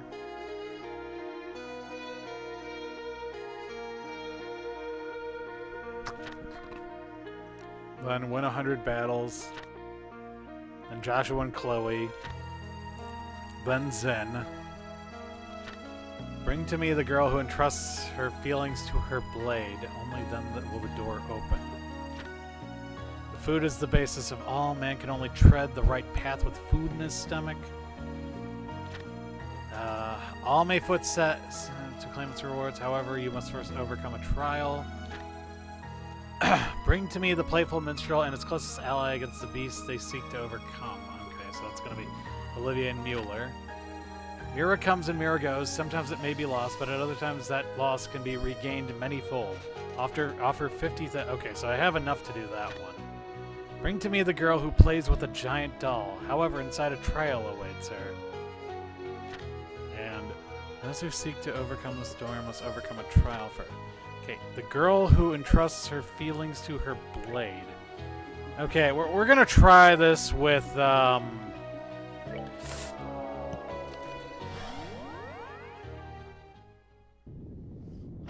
let's see. Okay, so... Bring to me the girl who entrusts her feelings to her blade. Only then shall the door open. Okay, so it is not...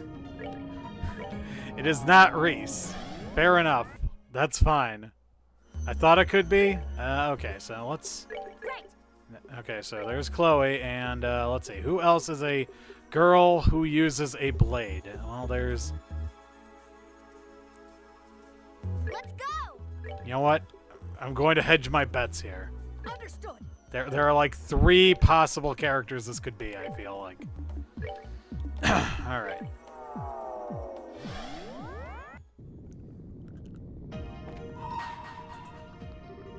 Bring to me the girl who entrusts her feelings to her blade. Only then shall the door open. Yep, okay, it's one of them, that's for sure. I wonder who the right answer is.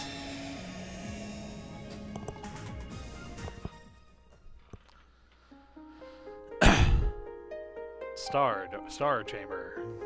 Star chamber. Oh, it was analyzed after all. Okay, fair enough then. I shall grant you a memory fragment in my blessing. I'm not sure if I'll do all the star doors tonight, but I'm going to try to do as many as I can. Ah, here we go. City of Bows.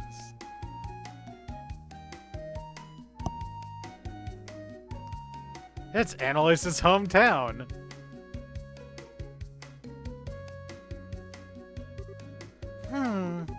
Interesting. Wow, that's a surprise. Annalise! Annalise? Oh, Lugrin. Is something the matter? It's not like you to walk right up to the second floor without even looking at the board and sit quietly like this.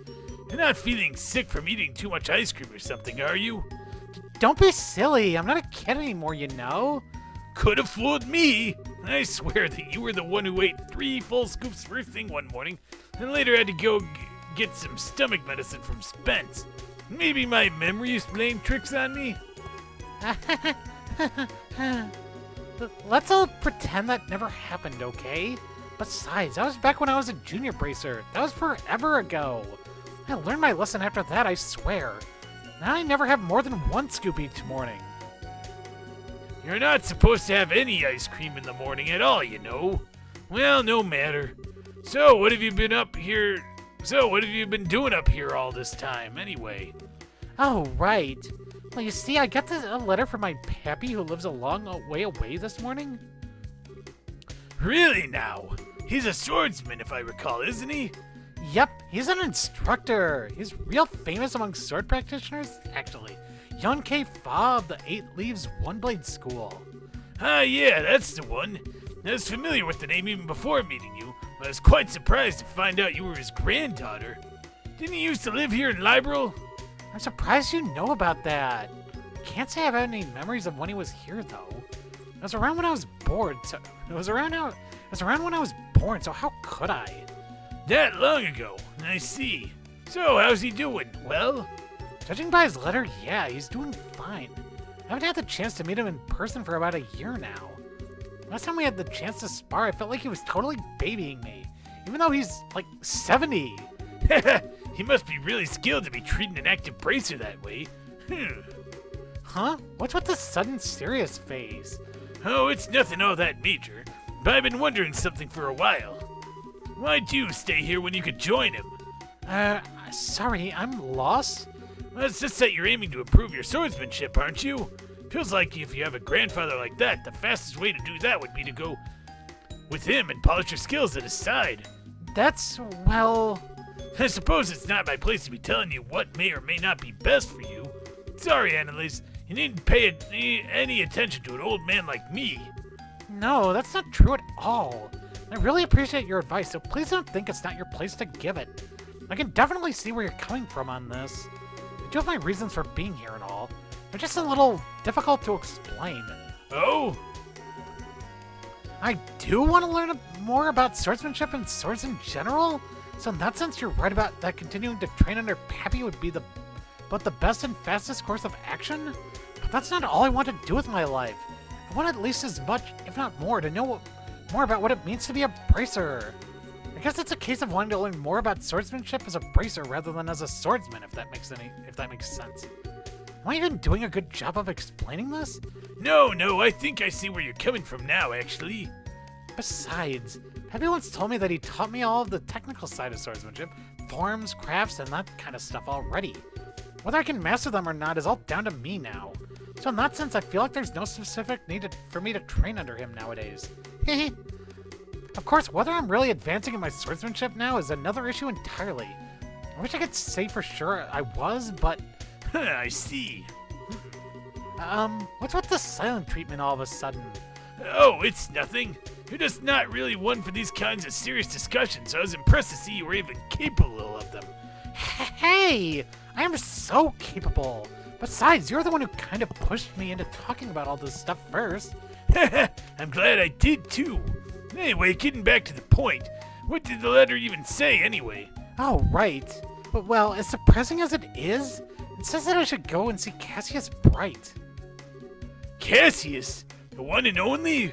Yep, that's right. Supposedly, Pappy was invited by the Royal Army to be a guest instructor at some point a long time ago. That's when he trained Cassius, too. So ever since, they've had this kind of student-master relationship with one another. Cassius even went out of his way to go and see him 10 years ago when he decided to stop using a sword, too. 10 years ago? I'd put that around when he left the army and became a bracer then. What exactly prompted him to tell you to go visit Cassius now, though? Well, I guess he only recently just found out that Cassius has returned to the army. So now he's wondering whether he might take this opportunity to take up the sword again? Huh. I gotcha. He wants you to go and ask for him?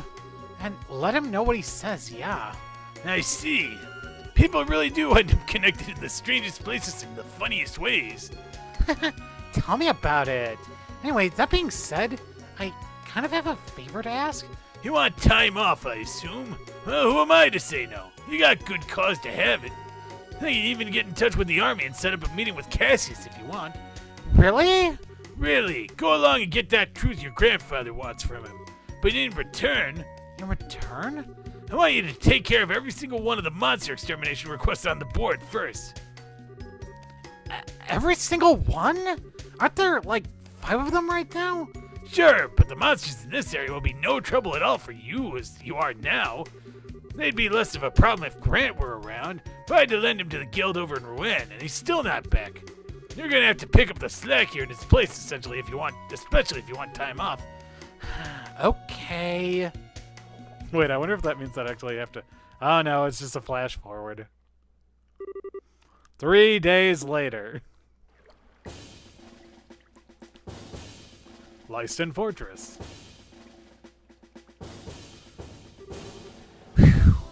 I'm finally here. Right on time, too. Okay, let's go bug Cassius.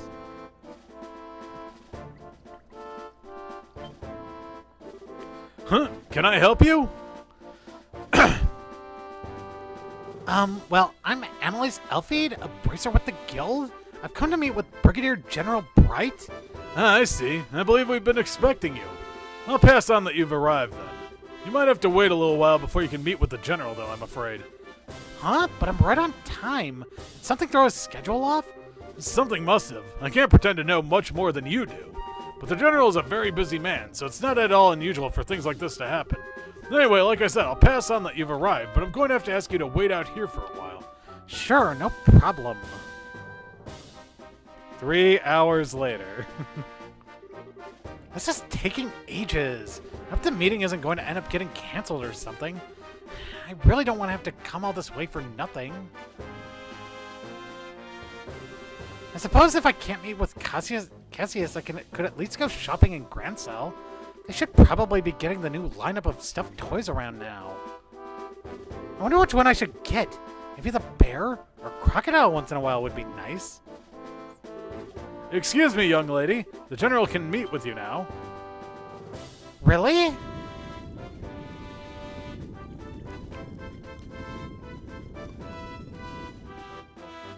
You're not Cassius. Good day, sir. Thank you. And you must be Annalise, I assume. Yes, I am. Welcome to Lyston Fortress. The general's waiting. Please follow me. Oh, thank goodness. I seriously thought I was going to have to go home without getting to see him. I'm terribly sorry for the wait. Well, please follow me. You got it, sir.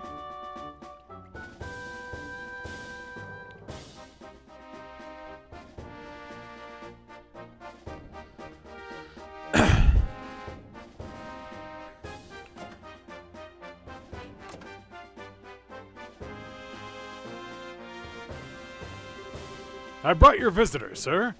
Very good. You may return to your duties. Thank you, sir.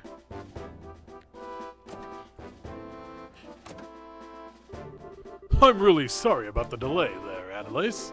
Oh, don't be! I'm more thankful you took the time out of your busy schedule to speak with me at all. This is the least I could do for someone from my old line of work. It's been a while since we last met, though, hasn't it? You've become a seasoned veteran before I knew it. I'd certainly like to think I have. I can't have Estelle sort ahead of me while she's abroad, can I? This is just what rivals do. She's abroad, right? Haha, so they do. I'll be looking forward to seeing just how much stronger the two of you can become. You won't be disappointed. Getting to the point, I was pleased to hear that old Master Kafai is still in good health. I believe it was because of him that you came here today? Yes, that's right. I didn't realize you were an acquaintance of his before this. I certainly am. In short, he's the man who taught me the way of the sword. That was over 20 years ago by this point. The first time we met was when I was back at the military academy, so I studied it under him. I still remember the harsh training sessions he gave here at Lyston like they were yesterday. Really? Was there any special reason you didn't say you knew him before? You know I was his granddaughter, didn't you? I did. Well, the first time I met you, I'd long given up the path of the sword. It didn't feel appropriate in my eyes to act as if I was a student in light of that. Oh, gotcha. I haven't seen him in about 10 years, I think. He does write to me on occasion, but how is he these days? Does he still have that same old vim and vigor? Yep, he really doesn't act his age at all. Still, if you'll let me get right to the point, the reason I came here is to continue the discussion he had with you 10 years ago. Oh? To tell you the truth, Pappy still laments the fact that you left the path of the sword. That's why he wrote to me when he heard you'd returned to the army. He wondered whether you returning to the army meant you were also ready to pick up a sword again. So this is it. He'd like to know directly from you how you feel. Huh, I see. Well, it's a great honor that after so many years, he still cares so much about an inexperienced and utterly lacking swordsman like me. Yet I'm afraid my answer is that I still have no intention of taking up a blade again. Can I ask you why? Huh, you certainly can, but I'm not sure how to put my answer. This has always been on my mind, too. I've always wondered what would prompt someone to so skilled with a sword that they even gained the title Divine Blade to leave it all behind. I don't mean to make light of your skill with your staff or say it's inferior, nothing like that. It's just hard to wrap my head around why you did what you did, and there's a small part of me that can't accept it either. Especially now that you've returned to the army. Why can't you return to being a swordsman? Unless you believe that the staff is stronger than the sword after all? No, not at all. I just believe a staff to be a more fitting weapon for me as I am now. Staves are a symbol of protection, which are used more for keeping enemies at bay than cleaving through them. You say that as if all swords are good for is cutting and killing. That's not true. I fight because I want to protect things just like you do. As a swordsman, as a bracer, and as myself. You're telling me that the swordsmanship Pappy taught me isn't going to let me do that? I'm sorry, I didn't ask for you to take time out of your day so I could come and shout at you. But I can't accept what you're saying. Up until all of what happened here in Liberal, I never felt any doubts that swordsmanship was the right path for me. In the end, all of what happened just served to remind me of how powerless I really am. And now I feel like no matter how hard I try, I'll always be a rookie. I'll never be strong enough to do what I want to. Now I see. Perhaps this is fate. I see Master Kafai hasn't changed one bit. He's the same firecracker he always was. What do you mean? I'm afraid as I am now, I'm not able to answer the questions you're asking me. But I know someone else who can.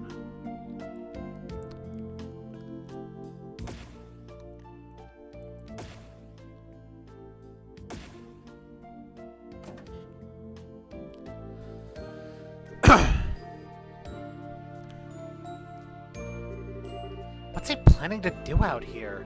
I really want to know who he called, too. Ha! There you are! Are you all ready to begin?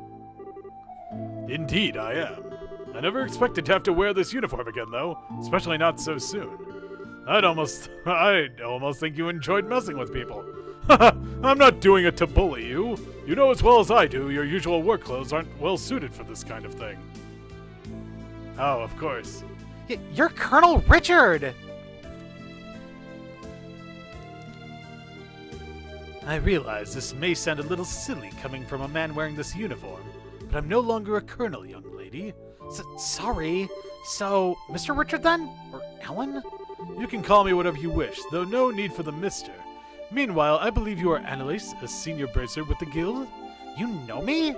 I'm not the former commander of the intelligence division for nothing. I know about all of the bracers in this country. I see. But how did you end up being here? Actually, Richard was who I was meeting with just before I spoke with you. Really? In short, I've decided to start a new research company as a civilian. So while I may not be part of the army anymore, I can definitely see myself continuing to need to work with it in the future. So I decided to come here in order to discuss the matter with Cassius in hopes of maintaining a good relationship between us in the future. Oh, I get it now! Wait, is the person you mentioned earlier? That's right. I want the two of you to fight one another. Wait a second, this is all a bit sudden, isn't it? Especially if I'm going to be fighting the famous Colonel Richard. Is that so? You don't want to know the answer to the questions you asked me earlier, then? I believe any doubts you have towards swordsmanship can only be dispelled through using it. Focus not on whether you win or lose, but on pouring all you have into the battle, and you should find the answers you seek. Alright then. I'm not sure I'll make much of an opponent, but I'll do what I can. It's not every day one has a chance to test their skills against a relative of the Eight Leaves School's founder. I'm eager to see what you can do. Begin! Right. Wait, we're really doing Silver Will Afterglows? You're clever.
Wonder if it's actually possible to beat him. Okay, I don't like my odds.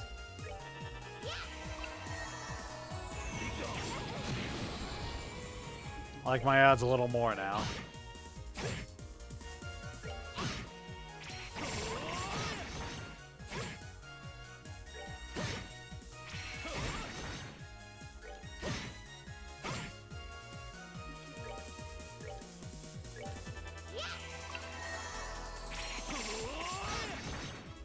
Ha, missed me.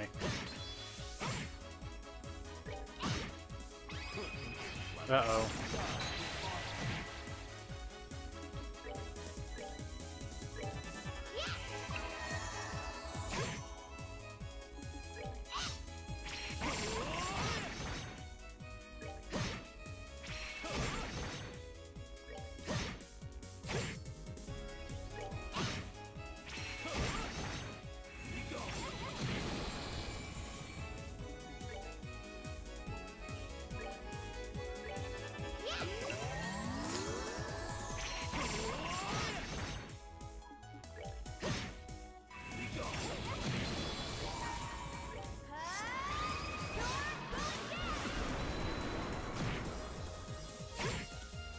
Okay, I think I've lost this.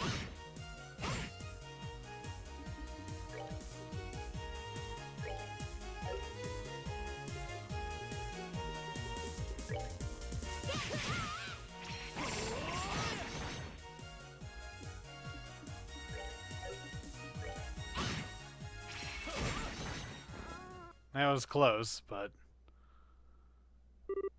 Ow, ow, ow, ow, ow! I should have known I'd stand no chance. I'm amazed by just how well you did fight, though. All right, the victor is decided. Sheath your blades. So, Annalise, how did his swordsmanship appear to you? Well, he fights using the 8-Leaf School's 5th form, Morning Moon. He's made a few changes to the standard form, but it's largely a style based around sword drawing techniques. Well, okay, I noticed a bit more than just technical details like that. What did you notice? One thing I realized while fighting him, Richard swings his sword as if perfectly synchronized to my breathing. The second I go on the offensive, he reacts without fail. In that sense, it feels like his swordsmanship is much more defensive than offensive, I suppose. That defensive stance matches perfectly what the form he uses in combat, and the result is very natural, very powerful swordsmanship. Oh! What I can't work out is why you're so focused on fighting defensively to begin with. I mean, I assume it's because you want to protect something, but what? It's the library unit. Annalise? Yes? I wield a sword, but for but one single reason. That reason is to protect this country. Oh. Everyone has at least something that they wish to protect in this world. Perhaps that is a person, such as their family or loved ones. Perhaps it is a belief or ideology that they hold dear. And just as the things we seek to protect are different, so too are the ways we choose to do it. In my case, the way I choose to protect what I care about just happens to perfectly suit the defensive swordsmanship you noticed. Although I can only imagine how comical it must sound to hear a criminal who threatened this nation talk about wanting to protect it. Well, not really. Richard, Please don't say anything, General. Her Majesty may have chosen to pardon me for what I did, but that doesn't make those crimes simply disappear. Still, just as your desire to protect the library remained even after leaving the army, I can't completely turn my back on mine. It was so that I could do so that I resolved to leave the army even. It was? You see, Annalise, to me, one's position in life is just is to an end, a way in which to achieve whatever you wish to do. I think that's true for one's choice of weapon as well, wouldn't you agree? Well, what's important isn't what weapon you use. What's important isn't what weapon you choose, but what you use it to do. What inspires you to take it up and use it to fight. The reason I chose to put my sword aside and take up a staff is those feelings had changed. That is all. So, Annalise, any more thoughts? I should just use my sword in the way that best fits me to do what I want. That's what you're trying to say, right? Sure is. You beat me to it. You're Master Kafai's daughter, all right. Very quick to catch on to things. I'm just as quick at forgetting things too, though. But I finally get where you're coming from. Really? I'm happy to hear that. Could I ask you to pass my answer on to Master Kafai, then? Consider it done. I'm sure he'll understand. I feel I've learned a lot today from having the opportunity to face off against you. I do hope I'll have the chance again one day.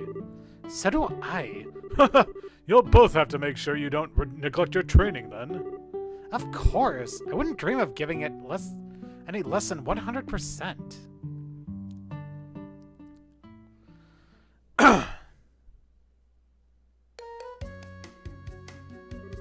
Really?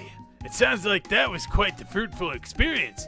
It sure was. I'm guessing that was Peppy's plan all along. You know exactly what would happen if I went to ask Cassius what I did, and that's why he asked. I must have sounded a little unsure of myself in the last letter I wrote him. I see. Like master, like pupil. Incidentally, while I hate to spring this on you before you've even had a chance to settle back in, a lot of work built up while you were away. There's even a request from the mayor, too, so I really need you to get right on it all. If anything, you should be grateful. All this work will give you a chance to refine your skills with that new mindset of yours, won't it? That's one way of looking at it, sure. Oh, Annalise. Will you ever learn?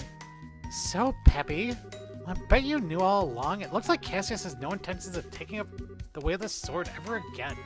But thanks to seeing him, I ended up being given a chance to re-examine my own swordsmanship.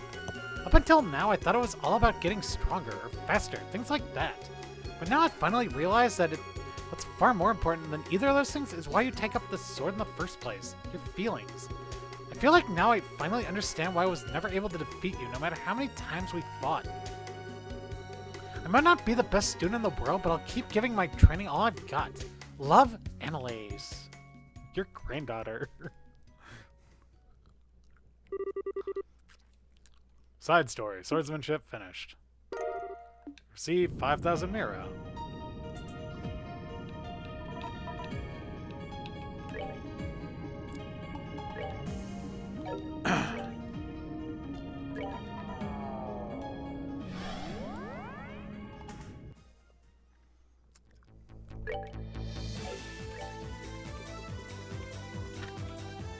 Food is the basis of all.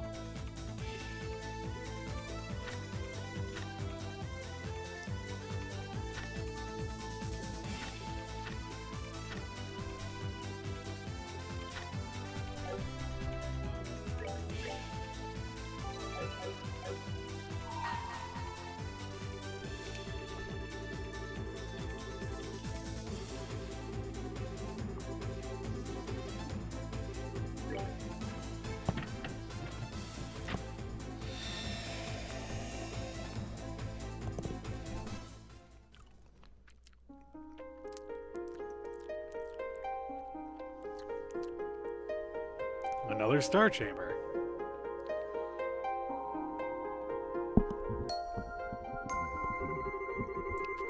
I shall grant you a memory fragment in my blessing.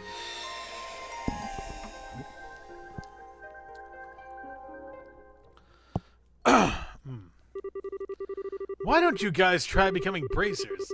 Those words were all it took to set the wheels in motion. The three young men Estelle had spoken to, Dean, Rice, and Rocco, were the leaders of a group of delinquents who spent most of their time in the warehouse district in Rouen. In light of the unprecedented chaos that swept over Liberal, they soon began re-examining themselves and their lives, and after much thought, they agreed that the path of a bracer, a protector of the land's peace and its people's safety, may be the best road forward for them. That's not to say, however, that they didn't have any ulterior motives. No, no, no. They did think it would also give them the opportunity to be trained directly by the Guild's Karna. With this hope in their hearts, they made their way to the Rouen Bracer Guild and expressed interest in joining. But the Guild's crafty receptionist, Jean, had other ideas swirling in his brain, and unfortunately for them, they were to receive their training from their longtime sworn enemy and former Raven Group leader, Agate Krosner. Their grueling training began in earnest under his strict guidance. After roughly 3 months of pure hell, the end was finally in sight. Only today's final examination remained.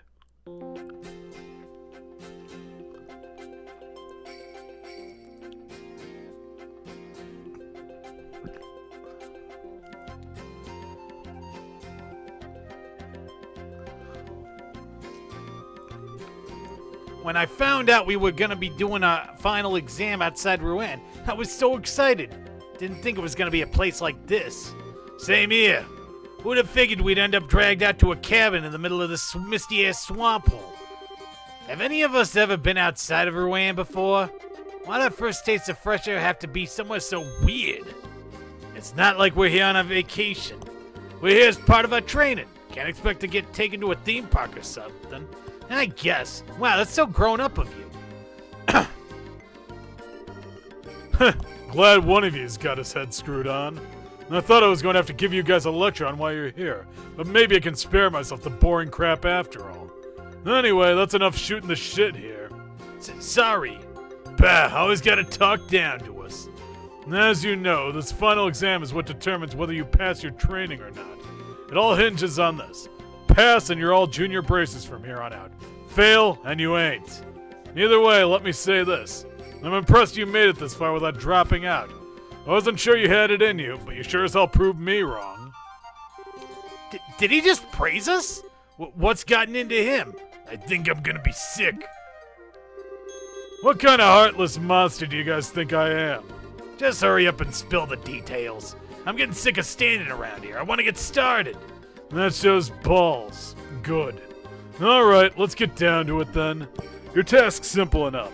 You're gonna make your way through a cave full of monsters. Get to the end and you pass. A cave? I thought our exam was gonna be in this valley. We gotta go somewhere else now? Quit whining. It's not far from here. It'll be harder than it sounds, but if you get to the end in one piece, you get your badges.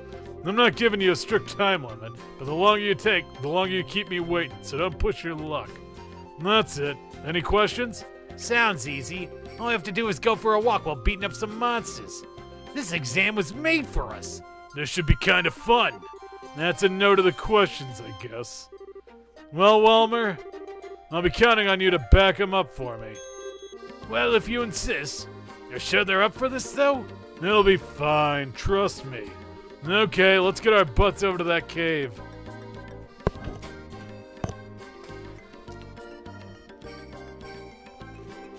This here's the entrance.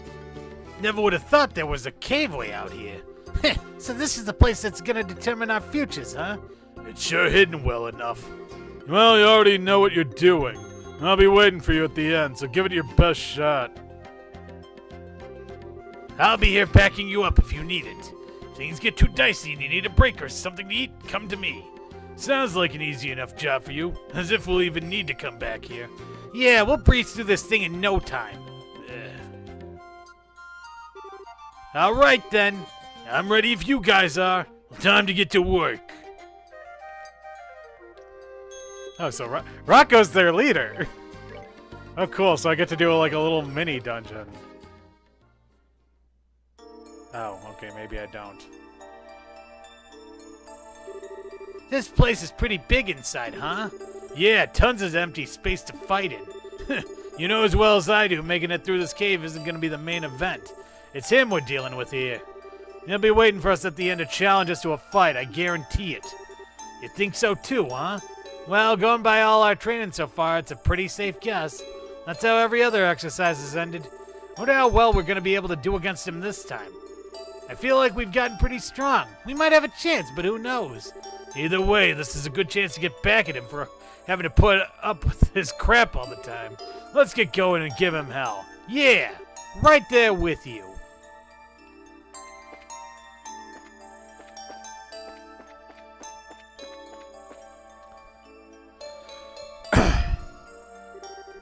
That's one ugly monster.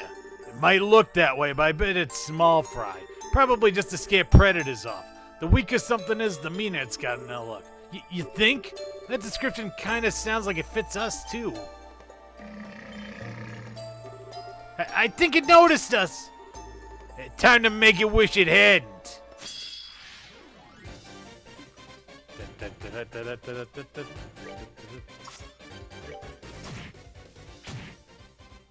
Oh no, I don't like this one bit. Oh my god, they're so low leveled.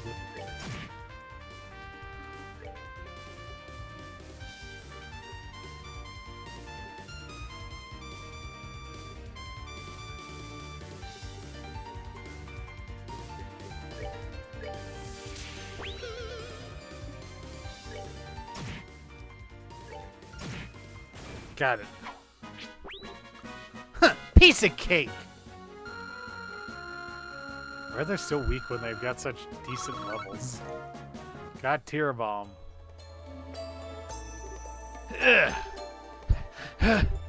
What the? I thought we were stronger than this.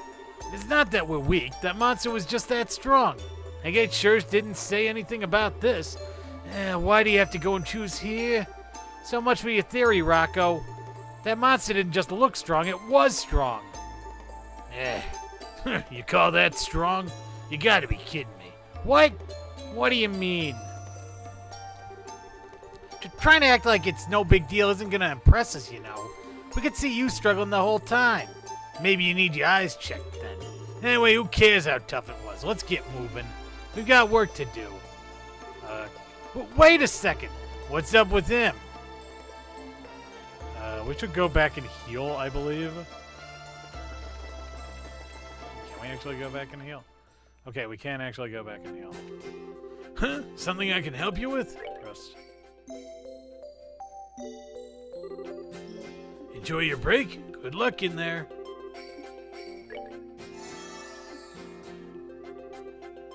Wait, what? Oh my god, that's not good at all.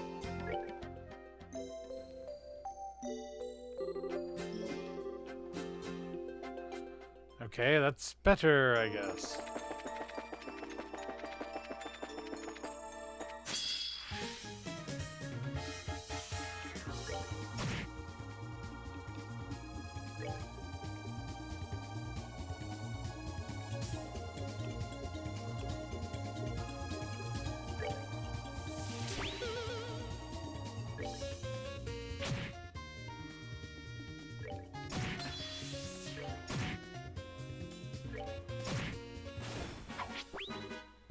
That the best you can do?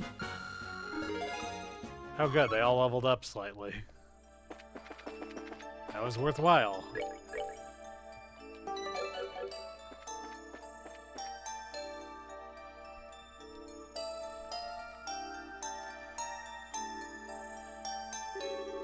Well, that one shouldn't be too tough. Yeah, we've seen those things near Rouen. Let's hop to it.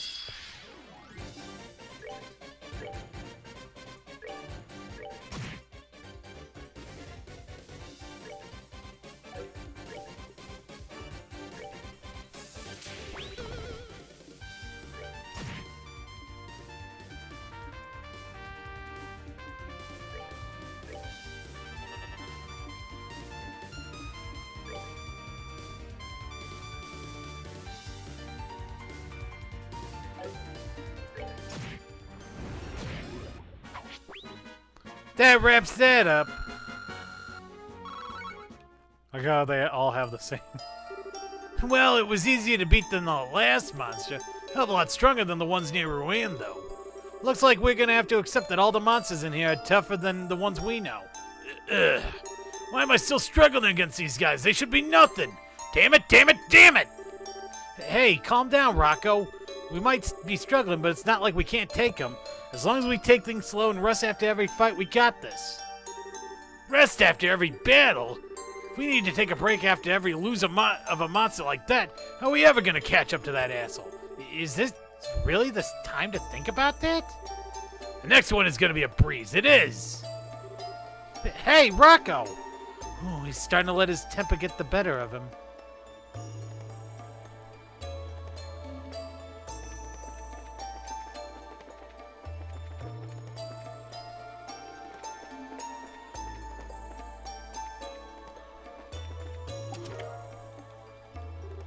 Someone scrawled a limerick on the inside of the chest. Oh, okay. Wow, that's not gonna pass a T rating.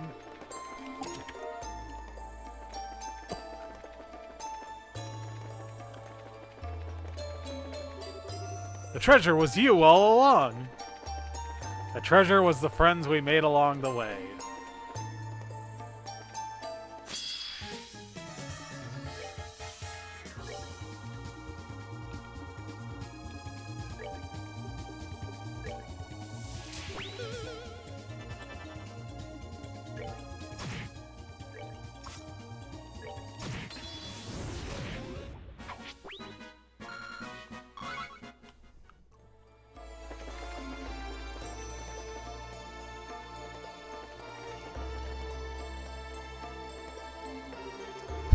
Here's our next one, I guess. There's no way we'll struggle against this guy. Don't be so sure. After the other fights here, there's no way I'm letting my guard down this time.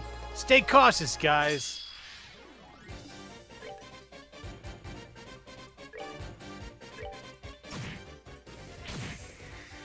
Oh no, that ain't good. Oh no, that definitely ain't good. Oh, and we cannot run away either.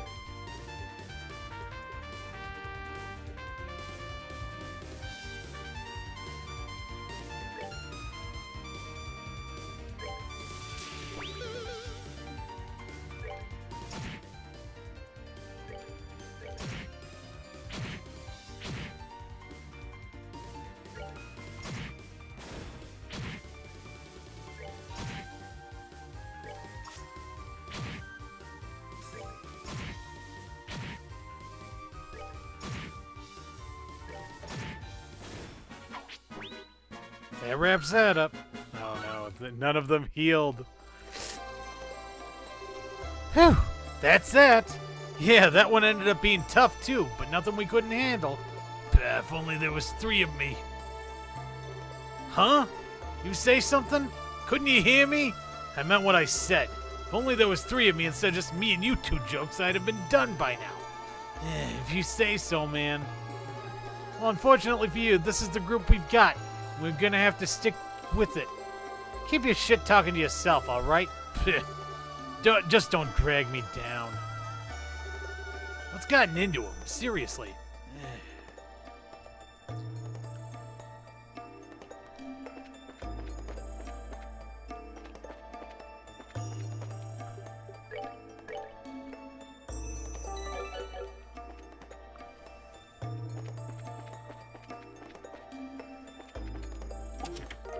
Found Tira Bomb.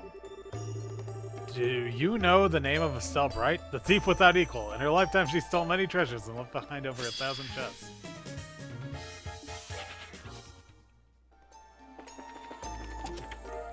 Found lighter. All that's left at the bottom is this tiny glimmer of hope. Oh crap. Okay, so can we equip this? Oh my god, they actually give... This is incredible, by the way. Oh man, that's...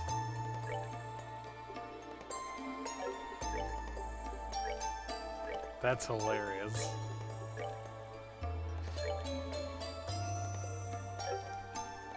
They got a cattail. That's great. Anarchy soup.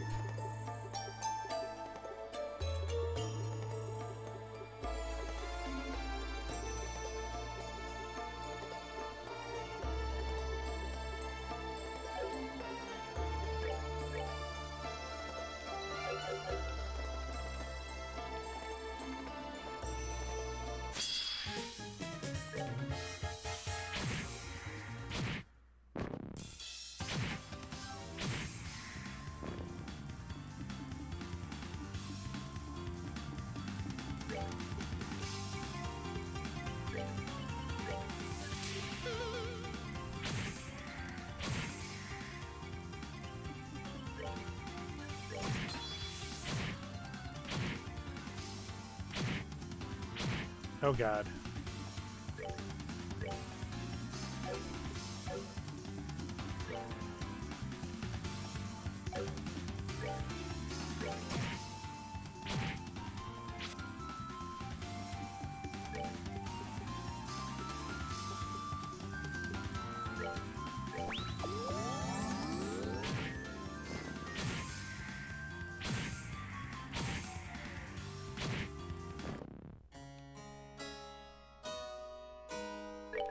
Retry, okay.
Oh, that's a shame, actually.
Reviving bomb. What makes the chest of Liberal so talkative anyway? Most other countries prefer strong silent chests.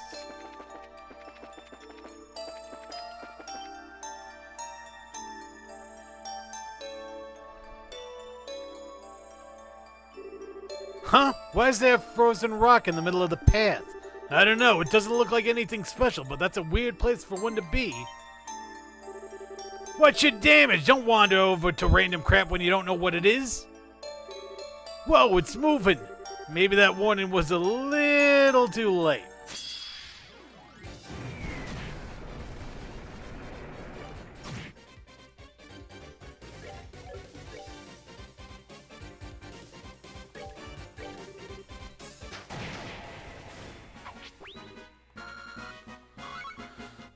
Well, that was cool. Whew, that scared the heck out of me. No doubt. Who'd have thought a rock would be turned into a monster? Well, maybe you wouldn't have been scared if you hadn't been such a dumbass. What was I just saying about dragging me down? Sorry, man. For the love of Idios. That goes for you too, Dean. You ever gonna grow out of being such a damn coward? At this rate, we're not even gonna be able to get through here by sundown. Maybe it's time I cut the dead weight and went on by myself. Then go. What was that? You heard me. If you're that determined to go by yourself, be my guest. You're the tough one here, right? You can handle everything in here by yourself, right? Why would you want a bunch of weaklings like us around? Keep moving, tough guy. Try saying that again. Besides, the only reason we're even in here in this cave right now is because you thought this was a good idea. I'm sick of it. I sure as hell don't want to be told I'm getting in the way by the guy who forced me into this crap. Go on, Rise. Come on, Rise. We're out of here. Yeah, I'm good with that. I know when I'm not needed. No point in hanging around after being told I'm dead weight. That's how it's gonna be, huh? See you never.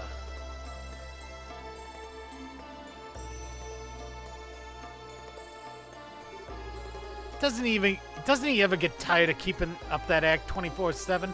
Who cares? He's on his own now. Wait, are we? Oh, okay, so interesting. I was not expecting that to be found here. About oh crap.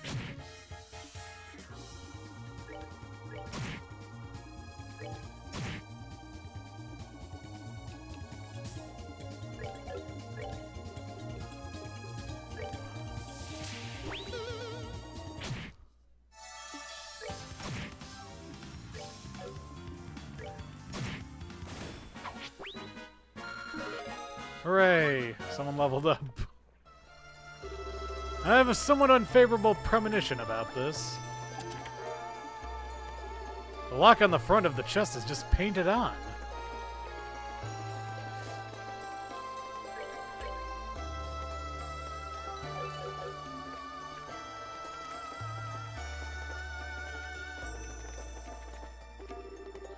He can go get himself killed for all I care.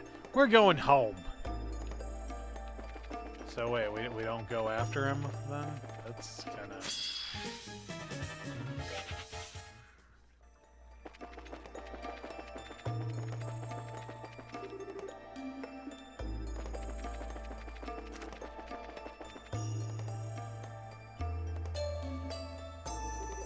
You think Rocco's still alright? He might be pretty strong, but the monsters in here are, like, way stronger than any one of us. Who cares? He was the one who wanted to... He was the one who said he wanted to go ahead on his own. He made his bed, let him lie in it. Haven't seen one like this before. What is this creepy thing? Space Jam.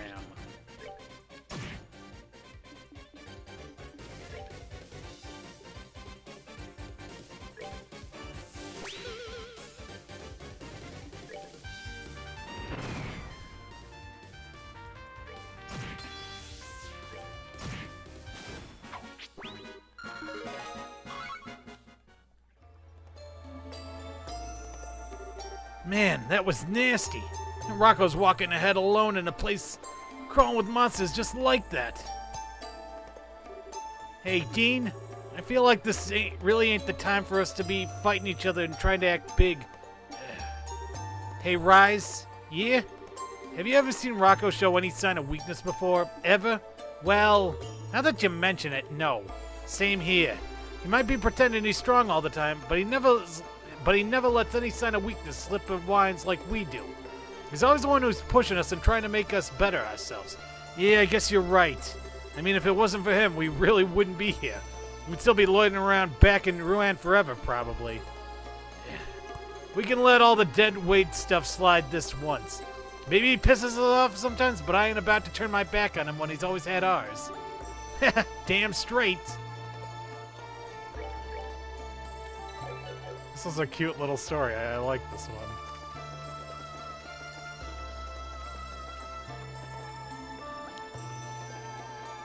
Is this... Oh, yeah, okay.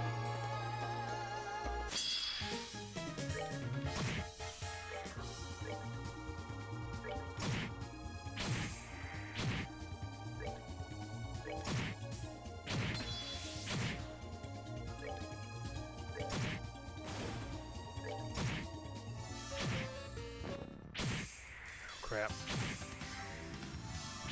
Oh, come on. Okay, let's try that again.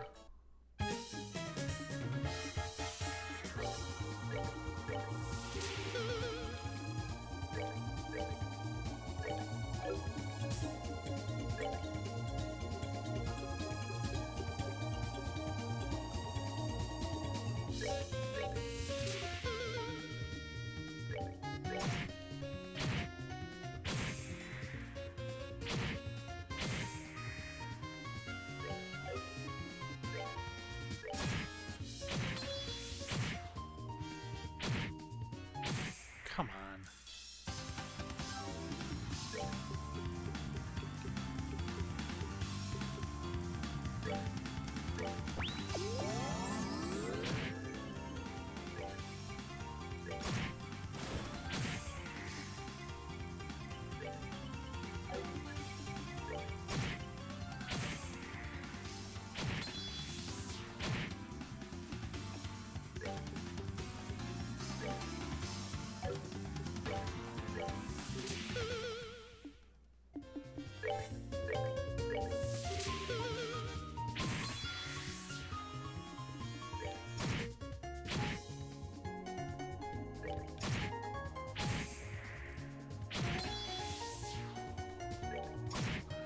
And good riddance.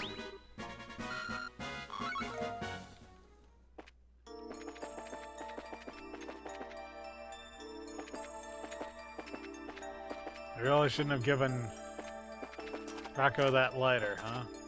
Oh no, that's not good.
Well, someone leveled up at least.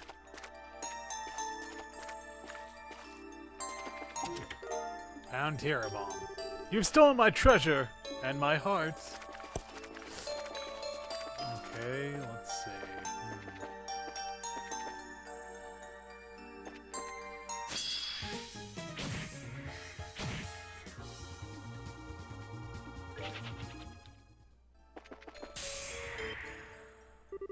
Yo, Dean, that looks like him. You see him?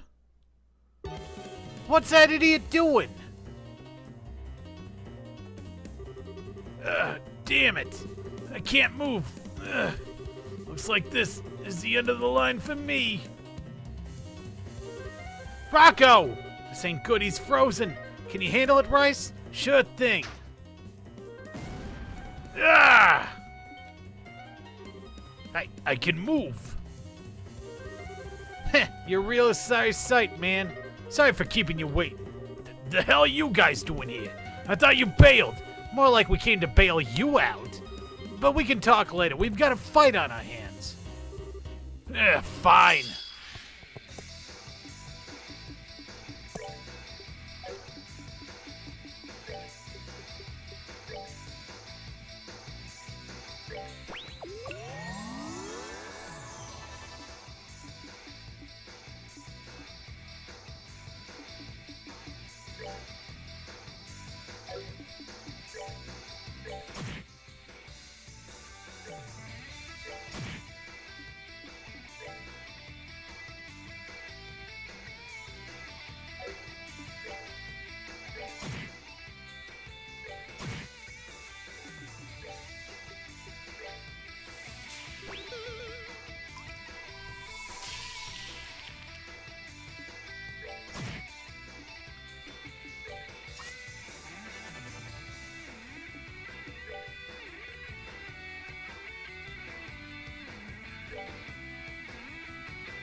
Good thing we made it in time.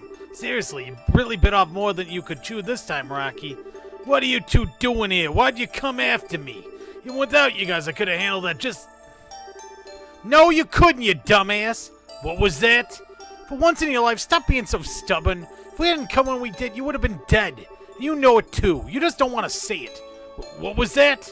Nah, I guess I haven't got the right to be getting all angry. Sorry, man. I shouldn't have told you to go off on alone like I did. I might have said earlier that I was trying to become abrasive because you pushed us into it, but I swear that's not the only reason. There's no way I could have made it through all that insane training we got put through and not quit partway if that was the only reason. I would have thrown in the towel a long time ago if I wasn't serious about this. What he said. Now I'm just as serious about this as you are, you know. I know you're in a rush to try and be as tough as Agate and everything, and I can't blame you. But whether it's how you'd want things or not, the three of us are in this together. It wouldn't hurt to rely on us at least a little, would it? Alright, you got me. I ain't no dumbass, Deem. I know my limits. You're probably right. I was just in so much of a rush to try and narrow the gap between us that I lost sight of myself. Rocco! But that last fight was enough to open my eyes. I'm not up for the task of getting through this place alone. I know now that I need you guys with me every step of the way. So, sorry. Would you two let me stick with you again? Come on, really? As if you needed to ask. Thanks. What's gotten into you two? I wanted to look at you two now and think smooching and wedding bells are in your future. You've made up, so make with the kissing. Oh, shove it up your ass. Besides, you still owe me an apology. Huh? For what? When someone's frozen, you're supposed to use an item on them or something. You know, like a courier ball. Were you trying to kill me? Hey, it did the trick, right? I guess. Maybe I do owe you one. Thanks. What's gotten into you? Wait, am I the one you want to smooch? In your dreams. Kidding. Well, anyway, let's get going. You got it right. We are 3 again. Well, technically just 1, I guess.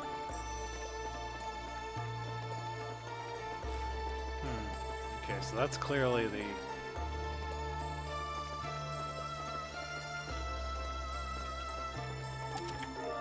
Found a reviving bomb. Unfortunately, what you stole from me won't help you relieve you of your kleptomaniac issues.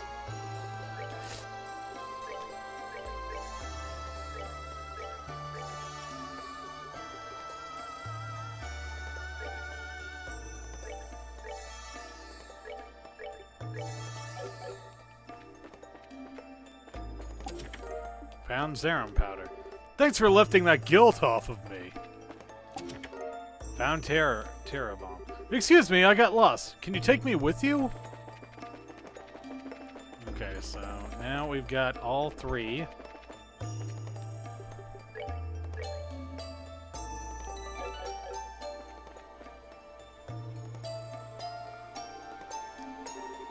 Whoa, this is way more roomy than the other caves we've been in. You think this is the end of the line? It sure looks that way. I don't see anything here, though, or anyone. Maybe we haven't finished exploring? Nah, you're done. Nice work, guys. What? Where'd you come from?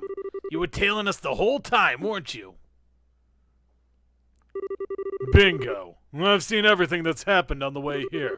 I figured you wouldn't find it easy, but I wasn't expecting you all to split up part way, though.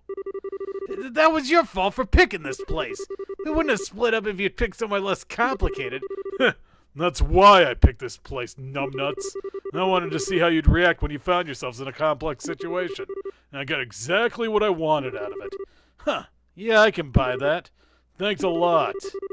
You guys are all squared away. You guys are already squared away in battle, I'll give you that. On that front, you're already ahead of your average junior bracer. Really? You really think so? But that's only in terms of strength. Unfortunately, you need more than that to be a good bracer, junior or senior. What I said today really helped me make up my mind on whether you're cut out for this line of work. Good for you. I still don't have enough to go on to make the final call, though. If you want to prove to me that you've got what it takes, then you're gonna have to prove it to my heavy blade first. How did I know this is how it was gonna go?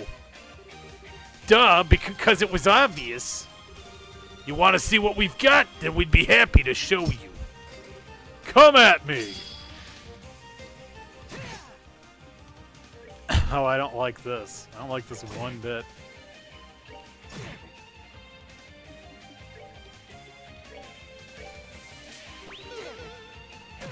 Defense down, okay.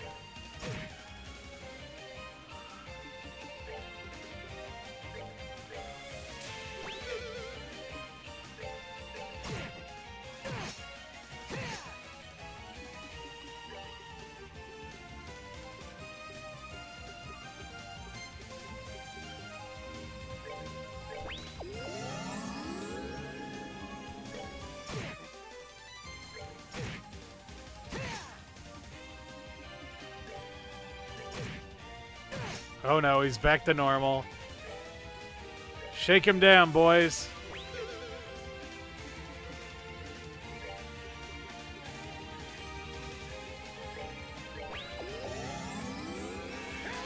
Oh no, that's not good.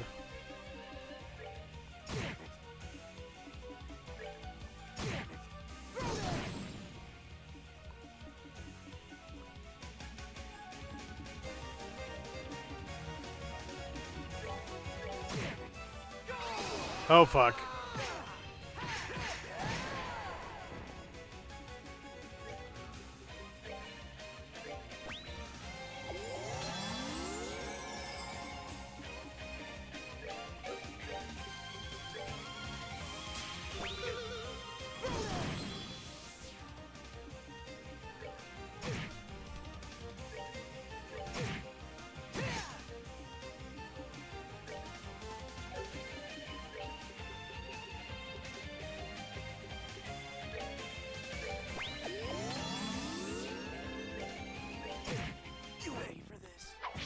We did it. That wraps that up.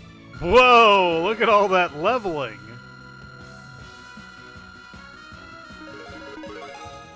Level 58, all of them. We did it? No joke? We seriously beat him? No way. Well, well, I'm impressed. Yeah, of course it was too good to be true. Figures. Don't go getting too down in the dumps. You managed to get one over on me. You should still feel proud of yourselves. Anyway, now I'm confident I've got a good handle on what you're capable of. So let me break down how you did. Now? You gonna tell us our exam results then? Here it comes. First up, Dean. I'm first? As a plus, your judgment ain't anything to sniff at. On the other hand, you have a tendency to play it safe even when you don't have to. You're next, Rice. Lay it on me. Your forte is your intuition. In that department, there's solid potential. As far as negatives go, it's hard to overlook how careless you can be when a situation calls for critical thinking. Finally, there's you, Rocco. I'll give you credit for your determination and unrelenting drive to get the job done, but I really can't praise your inability to make calm, rational decisions. Stick those two qualities together and you're a walking accident waiting to happen on your own. So as I'm sure you can already tell, the three of you just aren't there yet. You're all missing something before I could call you ready. Watching you all work, I was on tenterhooks the whole time. I hate to admit it, but he's probably right. Guess we're done then. That's just if I rate you, rate the three of you as individuals. If I rate you as a team, then my verdict becomes a little different. Huh? Wait, what? Watching you take on that last monster and the way here was when I was finally able to stake my confidence in you. Individually, none of you meet the mark, but slap the three of you together, and you just about squeeze over the line. And that's why I'm going to give you a passing grade, on one condition. We passed? What's the condition? You can be bracers, but you can only accept jobs as a group of three, not individually. Not until you become senior bracers anyway. We'll see where you stand then. I'll be passing the news on to Jean, so once that's done and over with, he can throw all the work you can handle your way. Together? That's right. I want you to build up experience working together as a group. Work on each of your weaknesses. Then by the time you hit senior level, you'll hopefully be ready to take on the kind of solo work that you can't do now. Yeah, I see. I can't help but feel lame for only getting a conditional pass. Sure, but it beats flunking out completely. Exactly. Well, Well, I'll be expecting a lot of improvement from you guys. And by the way, you planning on sticking to stun rods as your main weapons? I'll buy you all new ones from the weapon shop over in Buzz in honor of you passing. Just a little something from me. You're gonna buy us something? That's awesome! I think I'm gonna be sick. For crying out loud, my rep with you guys is even worse than I thought. I'm not some kind of evil monster that feeds off of pain and suffering, you know. Could have fooled me. He might be right, though. I mean, he's always nice to that little girl. He's gotta have a soft spot hidden in there somewhere. What was her name? Tita? You want to run that by me again? Crap, why do you have to go and bring her up? Oops. So that's how you guys want to play this, huh? I should have known being nice wasn't gonna get me anywhere. Way to friggin' go, Rice. No more messing around. Your asses are gonna be running your way back to the entrance. Anyone who falls behind any more than I'm willing to allow gets my blade chucked in the back of their head. Right. You're the one with the most stamina here, Rocco. You gotta lead the way so he doesn't catch up with us. That was the plan all along. Exhausting right to the very end, huh? Less talking, more running. Yes, sir. Right. Okay. Oh god, this is so rad. I love this so much. Side story. Training agate style finish. Received, super gladiator headband and 100 Mira.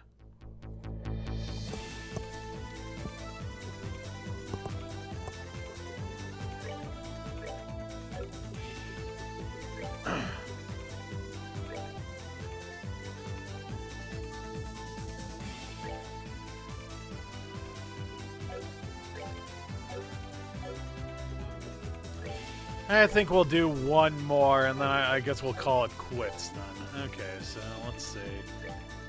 We did that one. Okay, so it's a trial. Alright, then I know who I'm going to want in my corner then.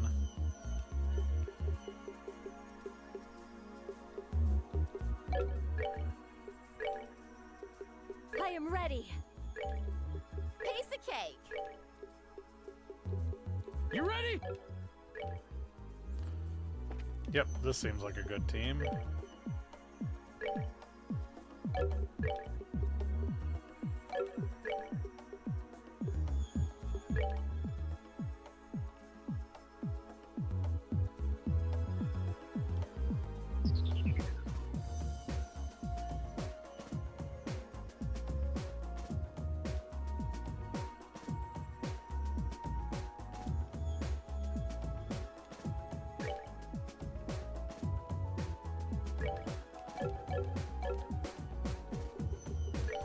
All right.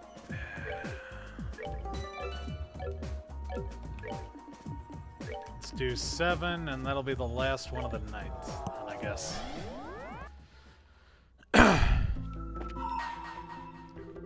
All may set foot within this door. To lay claim to its rewards, however, you must overcome a trial.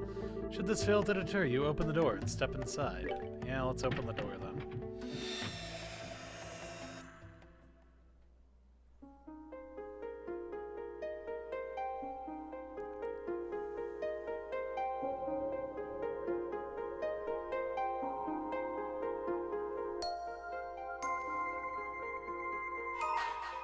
Okay, let's see. Overcome the trial before you. Then I shall grant to you a memory fragment and my blessing. Oh.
God.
Oh God. Okay.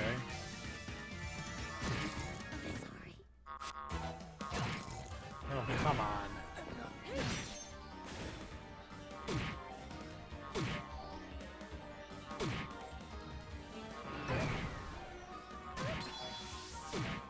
Come on, stop being confused.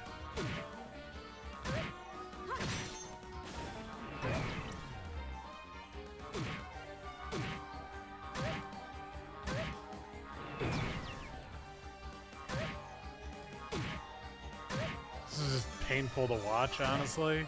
I was not prepared.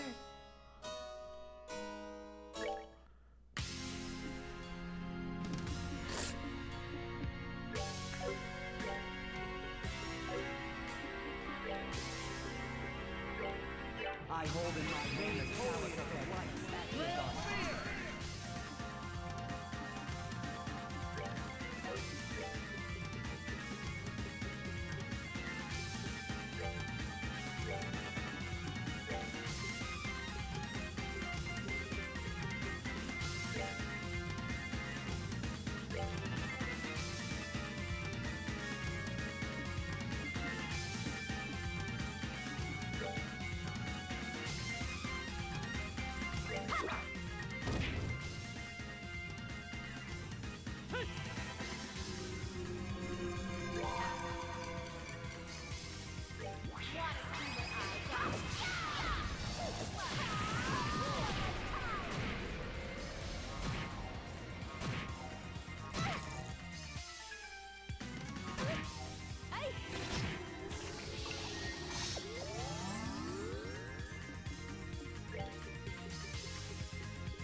May a thousand thorns adorn our flesh.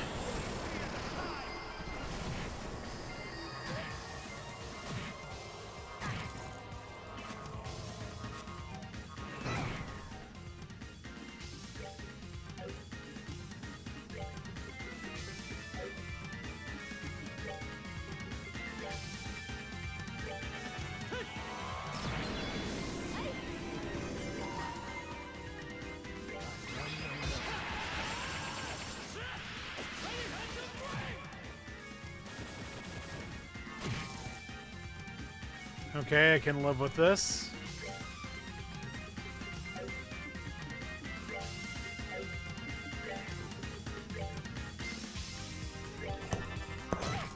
Oh, come on!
Ah, you chose wrong, asswipe.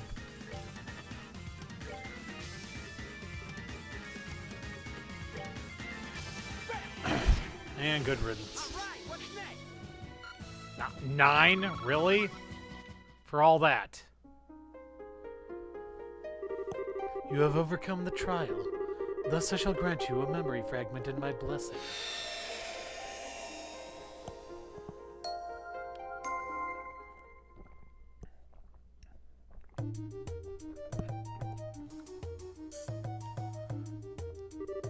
Orbments are devices that use the orbital energy contained within Septium to cause a variety of useful effects. It has only been a little over half a century since they were first invented, but even in such a short time, they have already revolutionized the world as we know it.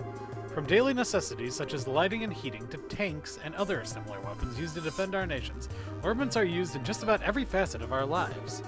In fact, it's now hard to imagine life without them. So much of what we take for granted in life now involves them in some way. And it is to proliferate and advance the development of these orbments that we exist. We, the Epstein Foundation. Please stop saying that. Our foundation was first established in the year 1155 of the Septian calendar, the year after Professor Epstein's passing. It was created by his brilliant-minded disciples in order to honor his wishes. The foundation is based in his home state of Lemon, but remains in operation to this day. It was rather limited in size in the beginning, and its attempts to spread orbital technology was initially met with little success. Sensing that the professor's dream would never be realized at the rate they were going, 3 key researchers left Lemon to try and spread the seeds of orbital technology across the continent themselves. One of these was Professor G. Schmidt. The professor, who had gained a fine reputation of his own for his skill in the field of mechanical engineering, went around and visited corporations in various nations to persuade them of the benefits of orbments. The second was Professor L. Hamilton. Mindful of the technological gap between regions, she long believed it was rural and remote areas that needed orbment technology more than any other. Oh yeah, that's right, I heard about this. They actually updated this when it was revealed that Hamilton was a woman, which I find interesting. As such, she enlisted the help of the Bracer Guild, which already had a close relationship with the Foundation, and formed a mission with the intent of promoting and spreading the technology where applicable. The professor herself also toured the regions with the aim of spreading public awareness and laying foundations for others to build on in the future. The third was Professor A. Russell, now known far and wide as the father of the Orbital Revolution. Professor Russell returned to his home nation of Liberal and continued to work tirelessly to advance orbment technology there. And within a year of returning, he had set up the Zeiss Engineering Factory, now known as the Zeiss Central Factory, or ZCF, and created the first orbment to be made outside Lemon State. 3 years later, the reigning king of Liberal at the time, Edgar III, visited the factory to inspect it, and he decided to donate a large amount of money to further its research. With His Majesty's endorsement, orbments began to spread like wildfire throughout the kingdom, bringing such prosperity that the people of other nations were filled with envy. Up until then, most people didn't see orbments in a particularly positive light, but their success in Liberal changed those impressions virtually overnight. One nation after another began to reach out to our foundation to share orbment technology, and both our foundation's financial and social standing became that much more secure. In the eyes of the world, the orbital revolution was a sudden, far-reaching transformation, but it was only because of years of reaching out to people and diligent, largely unnoticed research that it was able to happen at all.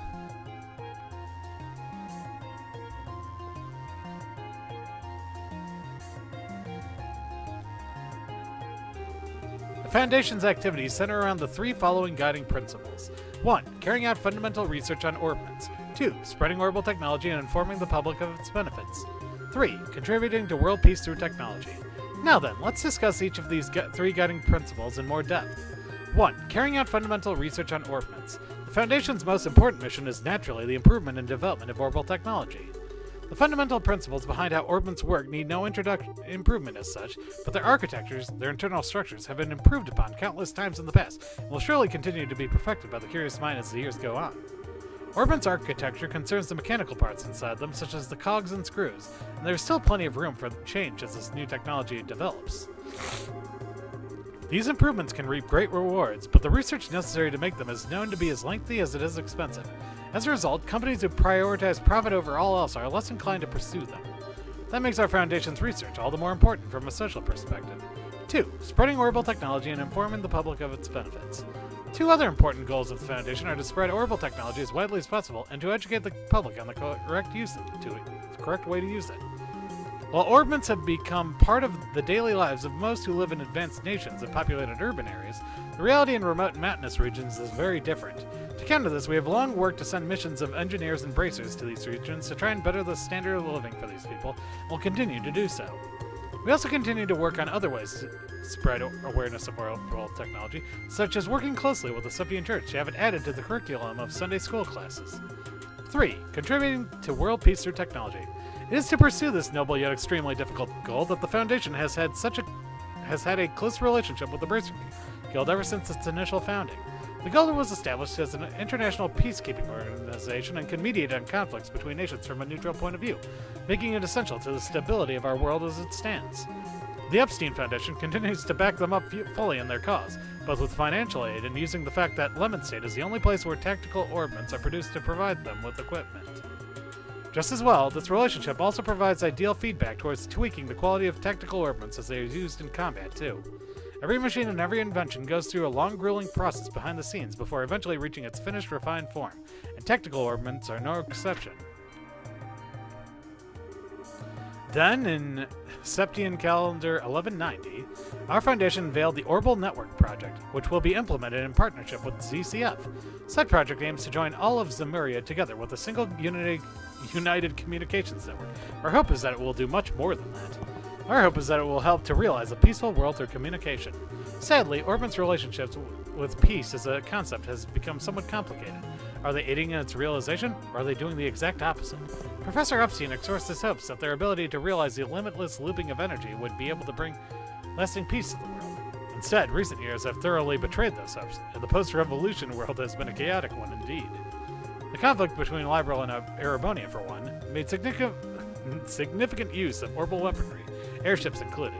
It seems beyond a doubt that orbital weaponry will continue to become more and more advanced, making war an even more tragic event than ever. In the face of all this, how should we go about trying to create a peaceful world? We believe the best way to do this is to rely on the power of communication and a means to do so with people of different nationalities and races. These people can more easily interact and more easily deepen their understanding of one another. Perhaps it will allow us to create the world we all so dearly desire. In the end, one thing is for certain. Our challenges to try and realize Professor Epstein's ideals are only just beginning. Side story. The Epstein Foundation finished Ingenuity 2 and 7,000 Mira. Okay, so let's take a look here. Alright, so we have done 7 out of a total of 15, and I have 4 left that I've already discovered. The answer, battle first time. Annalise, Zin, Joshua and Chloe, went over 100 battles. So that's going to be Olivier and Mueller. That's going to be 50,000 Mira, which I already have. And that's going to be... You know what? I'm going to hate myself for this, but we're doing one more, and we're going out of order. So... Because I know that I'm going to hate myself. I just need the ability to actually be able to buy shit again. Without worrying about this, you know? So let's do it. Mira comes and Mira goes. Sometimes it may be lost, but at times that loss can be regained manyfold. Offer 50,000 Mira to me. Only then shall the door open. Offer up 50 Mira to unlock the door. Yes. Paid 50,000 Mira. Alright.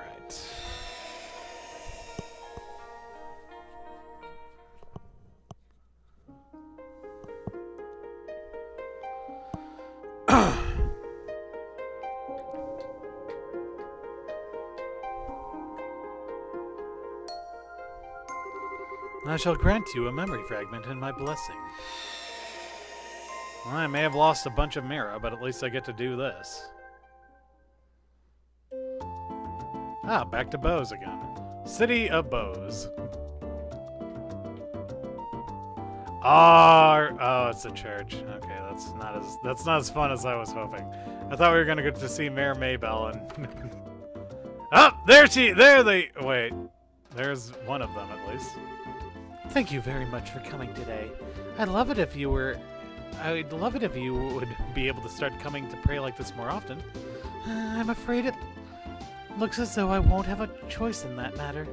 If I show any signs of skipping Mass lately, Lila gives me a stern lecturing.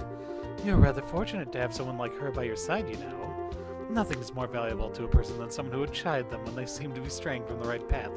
Oh, I couldn't agree more. I do wish she would go a little easier on me than she currently does, however. Look at it this way. The fact that she doesn't shows just how important you are to her. For one thing, I hear you've been exceptionally busy with work these days. I wouldn't be surprised if she hoped to make that the time you spent here to be a break from all of that. As frustrating as it is to admit, that's a scarily sound assessment. But she can't keep me away from work forever now, can she? I think I ought to be getting back to it now. So if you'll excuse me, please give my regards to Father Holstein, too. Certainly. A good day to you, then. Okay, so it is a Maybell and Lila, sir.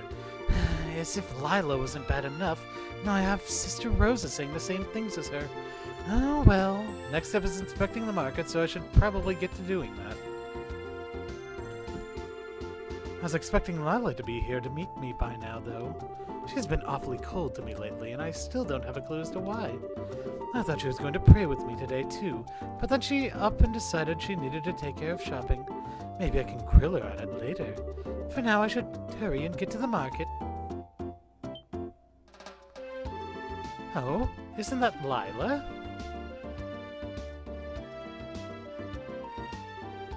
Thanks, I really do appreciate your help today. Not at all. I should be saying the same to you. Anyway, if you need anything else, just give me a call. I can always worm my way out of whatever's on my schedule to make time for you. I'll certainly keep that in mind. Please do! My little sister's been so excited for the big day already. It'll surely be one to remember. Yes, I'm sure. For now, however, I really should be going. Oh yeah, the mayor should be about done with Mass now, right? Until next time. Farewell for now. Oh, Mayor Maybell, she's cheating on you.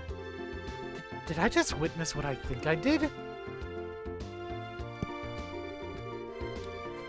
So that's why she's been acting so distant towards me lately. I wish she had said something. I thought we were supposed to be close. I suppose it shouldn't come as much of a surprise. She's a grown woman. I really thought these two were gay for each other.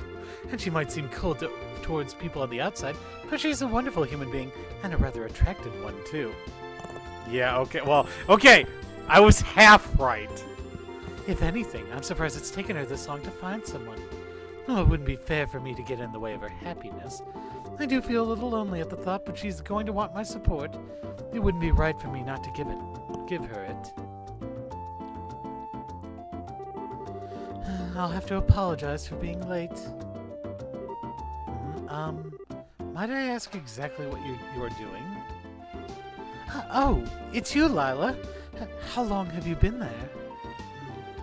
You appear to be rather tired. This is why I keep telling you need to stop overexerting yourself. Oh, no, I'm not, I assure you. Shall we head to the market? Well, if you say so.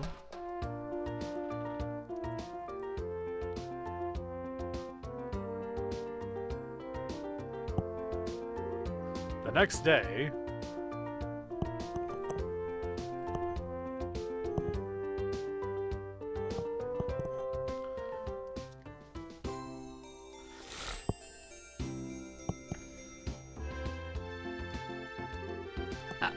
Mayor Maybell? Can I ask you to go over what you want me to do one more time, just so I'm not misunderstanding?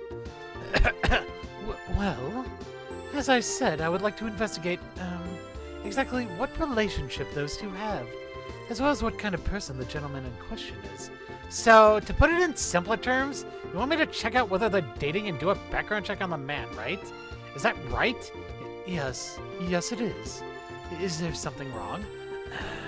Well, kinda. I mean, we braces do at times do background checks on people, but that's when we suspect or know for sure they're involved in a crime. If they're not doing so, it would be an invasion of their privacy, and that doesn't exactly fly with us. Oh. Obviously, if you have reason to believe the man Lila appears to be dating is involved in illegal activity, I'd be happy to help. Is that the case, though? No. On the contrary, actually. He appears to be a good, honest man. I see. There's obviously going to be the chance that There's obviously going to be the chance that's just a facade and he's not the kind of person he appears to be, but as it stands, I don't see any ground for the guild to make their move. That is unfortunate, but I can certainly see where you're coming from. I'm sorry for troubling you with this. I don't know what came over me. Please, forget this conversation ever happened. Forgive me for asking this, but you're all in favor of them dating, right? You're not trying to break them up or something. So why are you so concerned with finding all this out? As I think you're aware, Lila lost her mother and father during the 100 Days War. As far as I can tell, the scars that left on her...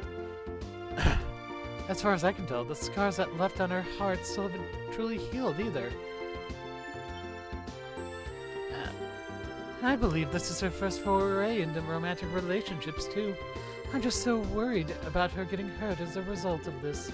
I'm not the slightest concerned about how noble the man's family is or how much money they have. Nothing superficial like that. All I want to know is whether he genuinely cares for her well-being and will make her happy. That's all that matters to me. I see where you're coming from. Still, at the end of the day, that doesn't give me the excuse to invade the man's privacy or meddle in their affairs. I'm sure Lila will eventually tell me about what's going on when she feels the time is right. I can ask her all my questions then. Nah, this is good stuff. What do you mean? I completely understand where you're coming from here. I'd be more than happy to accept your request. Wait, I thought, are you sure? Wouldn't doing so violate the Bracer Code? Oh, no worries. The Bracer Code's totally open to individual interpretations. It leaves a lot to each Bracer's personal judgment. I feel trying to follow the code to the letter and ignoring the feelings of those we're trying to serve misses the point of being a Bracer, too. So I don't think it's unfair to dismiss your well-meaning intentions as it trying to invade someone's privacy, either. You leave all this to me. I'll get you all kinds of answers. Thank you so much. I appreciate you agreeing to do this for me, really. Just know that I completely understand where you were coming from earlier, so I do want to ask that you invade his privacy no more than necessary. Is that fair? Perfecto! I hope this turns out to be something that'll make her really happy. I mean, the conversation implies something, and that was the day Annalise agreed to accept the mayor's request, immediately and enthusiastically beginning her investigation. Naturally, she was very cautious not to make both Lila and her presumed partner suspicious in the process. Testimony 1. Those two certainly did come here, yes. I remember them sitting at that table over there, having a pleasant conversation with one another. I couldn't tell you what they were talking about, I'm afraid. But I do remember seeing Lila smiling while talking, which you don't see every day with her. That struck me. Really now? Do you remember anything about the man, by the way? Not in much detail, just that he was a well-groomed, seemingly pleasant young man. That's about all I can say, I'm afraid. I see. Can I ask why you want to know all of this? Well, you see... Wait, it's okay. You don't need to answer. They're in love, aren't they? It all makes sense now. She did very much look like a girl in love while she was talking to him, you know. So little Lila's finally ready to begin her journey into adulthood, is she? Aw, how sweet. But we don't know that for sure yet, so please keep this to yourself, okay? Don't go telling any of the other customers and starting any rumors. Not to worry, the secret's safe with me. Testimony 2. Yes, I saw them. I remember the man escorting the maid to the front door of the mayor's mansion. I'm surprised he didn't go inside with her, honestly. Whenever I take Mina home, I always do. Oh, Harry. If you ask me, you're the one behaving improperly, not the man we're talking about. I am? Ordinarily, when a gentleman escorts a lady to her home, he doesn't go inside. Really? Really. But surely the fact I do is proof that we're close, right? I wouldn't be assuming that if I were you. For one thing, those two seemed awfully close even without that, didn't they? I'm not saying that it's always wrong to go inside per se. If that's what you want to keep doing, you won't see me stopping you. Okay. I will then. Why does everything have to be so much work when it comes to you? Thanks for the info anyway. Testimony 3. You want to ask about a man who's been spending time with Lila lately? Thinking back, I did see her with a man when my husband and I went to the market. They were looking at souvenirs together, I believe. Haha, I remember it well too. I've rarely seen a more adoring pair in my life. They were like a pair of newlyweds. Really? I wouldn't pay much attention to anything my husband says. He has a habit of exaggerating. Haha, I'm not ashamed of it either. These kinds of stories are always much more interesting with a touch of dramatic flair. It wasn't the first time I've seen the man, though. I'm sure I've met him before, but I can't for the life of me remember his name. Can you remember, dear? Don't be silly, of course I remember. I would never forget the name of a man I've done good business with. That was young Leonard. Wait, I know that name. Leonard from the Kingfisher Inn? Oh, you know him already? Well, that puts a damper on my fun. I use that place a lot for work reasons, so I even know him by face. I can't say I know all that much about him as a person, though. If you're well acquainted with him, would you tell me a bit more about him? I don't mind, but this information isn't going to come cheap. You're gonna charge me? Please, that's not funny, dear. We owe ever so much to the Bracer Guild. You can't threaten to charge a member. I won't have it. Sorry, but I just can't help myself to a good joke. Let's see. Well, he's a good, honest man for starters.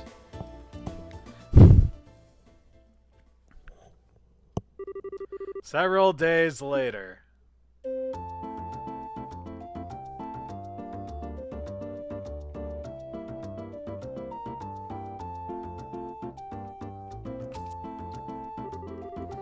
I see. So the man in question is Leonard from the Kingfisher Inn? I wonder how those two came to know each other. Oh, you know Leonard already?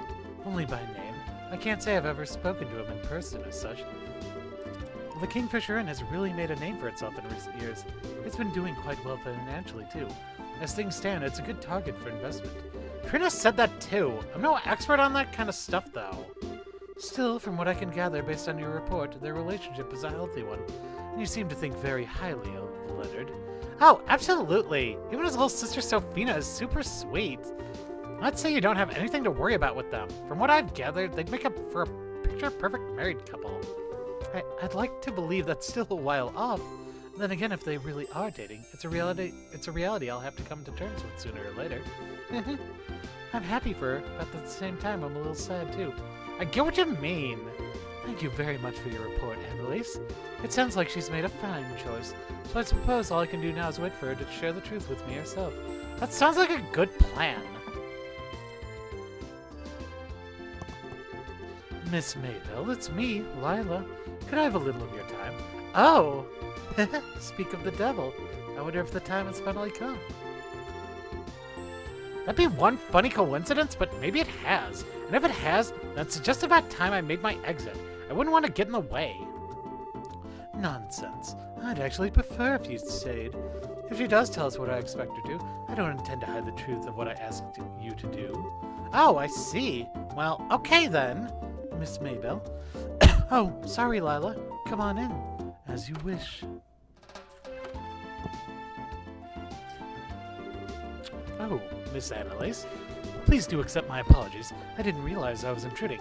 You're not. Don't mind me. I was just here to get my report on an investigation on behalf of the mayor. I see. So, what brings you here, Lila? Do you have something you want to talk to me about? You could say that, yes. I have an important request I wish to ask of you. Really now? What would it happen to be? Well, it concerns the Kingfisher Inn near Valerio Lake. We were right! Excuse me? Did you think I had no idea what was happening? I already know everything there is to know. How could you possibly? I'm sorry, I actually had Annalise here look into it for me. I was worried about you, see. You've been behaving so strangely lately. I'm sorry that I did it, but I just couldn't help myself. I see. There's no need for you to apologize, however. I didn't mean to worry you. Perhaps I should have been more open from the start. So, is Leonard being good to you? Damn! Cut right to the chase, why don't ya? He's a very kind man, yes. Why do you ask? That wasn't what I was asking. Oh, you know what I mean, Lila? So is there anything else you want to say on the matter? Well, yes. If it's alright with you, I'd like to get right to discussing the date for the big day. Oh, God. Already? The big day? You've already started mapping it out? We have. We were hoping to keep it a secret for as long as possible in order to surprise you. Naturally, I've made sure everything fits into your schedule. Do I have your okay to begin making the necessary arrangements? Oh god, I know what this is now.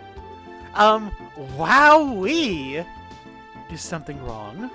Did you, what was that? You dummy!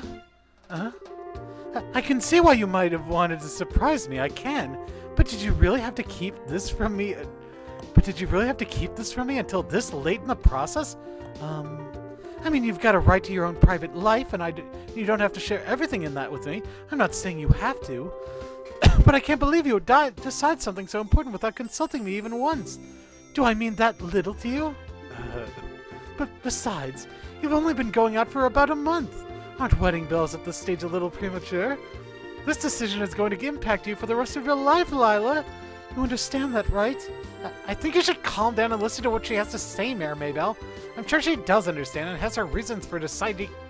I have a horrible feeling that there's a very grave misunderstanding taking place here. You serious? Just what are we misunderstanding? The arrangements I have been making are for your next vacation. You've been so busy lately that I thought you really ought to have one, so I've been making the necessary arrangements in secret. What? What? You mentioned before that you would like to visit the famous Kingfisher Inn once, you see. So when Leonard needed to come to Bow's Market to do some shopping, we decided to use the chance to meet and decide how to go about this.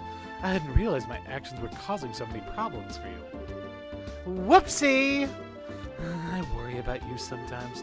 Besides, I have no intention of getting married before a certain mistress of mine. Which doesn't seem to be anytime soon, since she makes a hobby of turning down countless marriage proposals and devoting herself to work. Pretty sure you two are going to end up marrying each other, honestly. It's not a hobby. It's because I have so much work on my plate that I don't have time for marriage to be on the brain. So there's nothing between you and Leonard? Nothing at all? Everyone says you two have been getting along so well. I'll admit that he's a lovely man and one that I have a very positive impression of. But I've never considered him a potential partner. Not once. Ouch! Ow! Why? All girls your age experience romance at least once. It wouldn't be right for you not to do the same. This isn't something I intended to come out and say, but it seems you leave me with no choice. Right now, the most important thing in my life is your happiness. I'll put that over anything and everything else. They are clearly in love with each other. I'm sorry. Ensuring it is my greatest joy, my very reason for being. Until you've decided upon a partner to supplement that happiness, I have absolutely no intention of looking at anyone but you. I do appreciate you worrying about me. If it's my happiness you want, I ask that you focus on your own happiness first and foremost. And yet, like clockwork, I see you disregarding your well-being and taking on far more work than is humanly possible. Fine, I get it. Now that we can put the whole marriage thing behind us, I will accept your offer of a vacation. So feel free to proceed with your plan. I leave arranging the schedule to you. As you wish. Then if you will permit me to excuse myself, I shall. Good day to you too, Miss Annalise. Oh! Oh god. That was a good one. I had a feeling it was going to be a comedy of errors. I'm really sorry. It looks like my research may have been a tad incomplete. Don't worry about it. I don't think anything was wrong with your report. All this was due to me foolishly jumping to conclusions. I can't believe I ended up giving her yet another excuse to lecture me. Aw, it's no big deal. I gotta admit, though, I am jealous. Jealous? You never heard that. You never heard that. Anyway, I'm sure I'll see you around. You two look great together. Oh my god. She realizes it. Oh.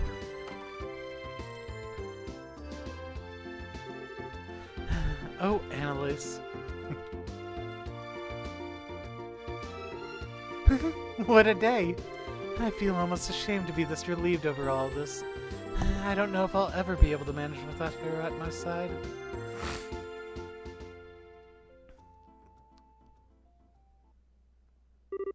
Side story. Like a mother nothing.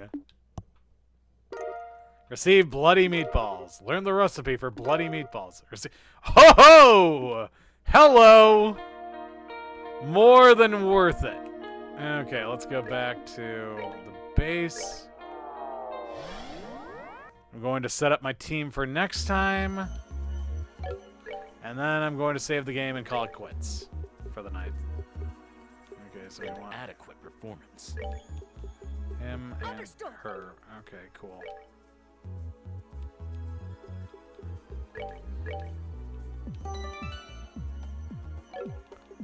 Okay. So, until next time, this has been Back the Log Off. I've been Professor Icepick, signing off. See you next time.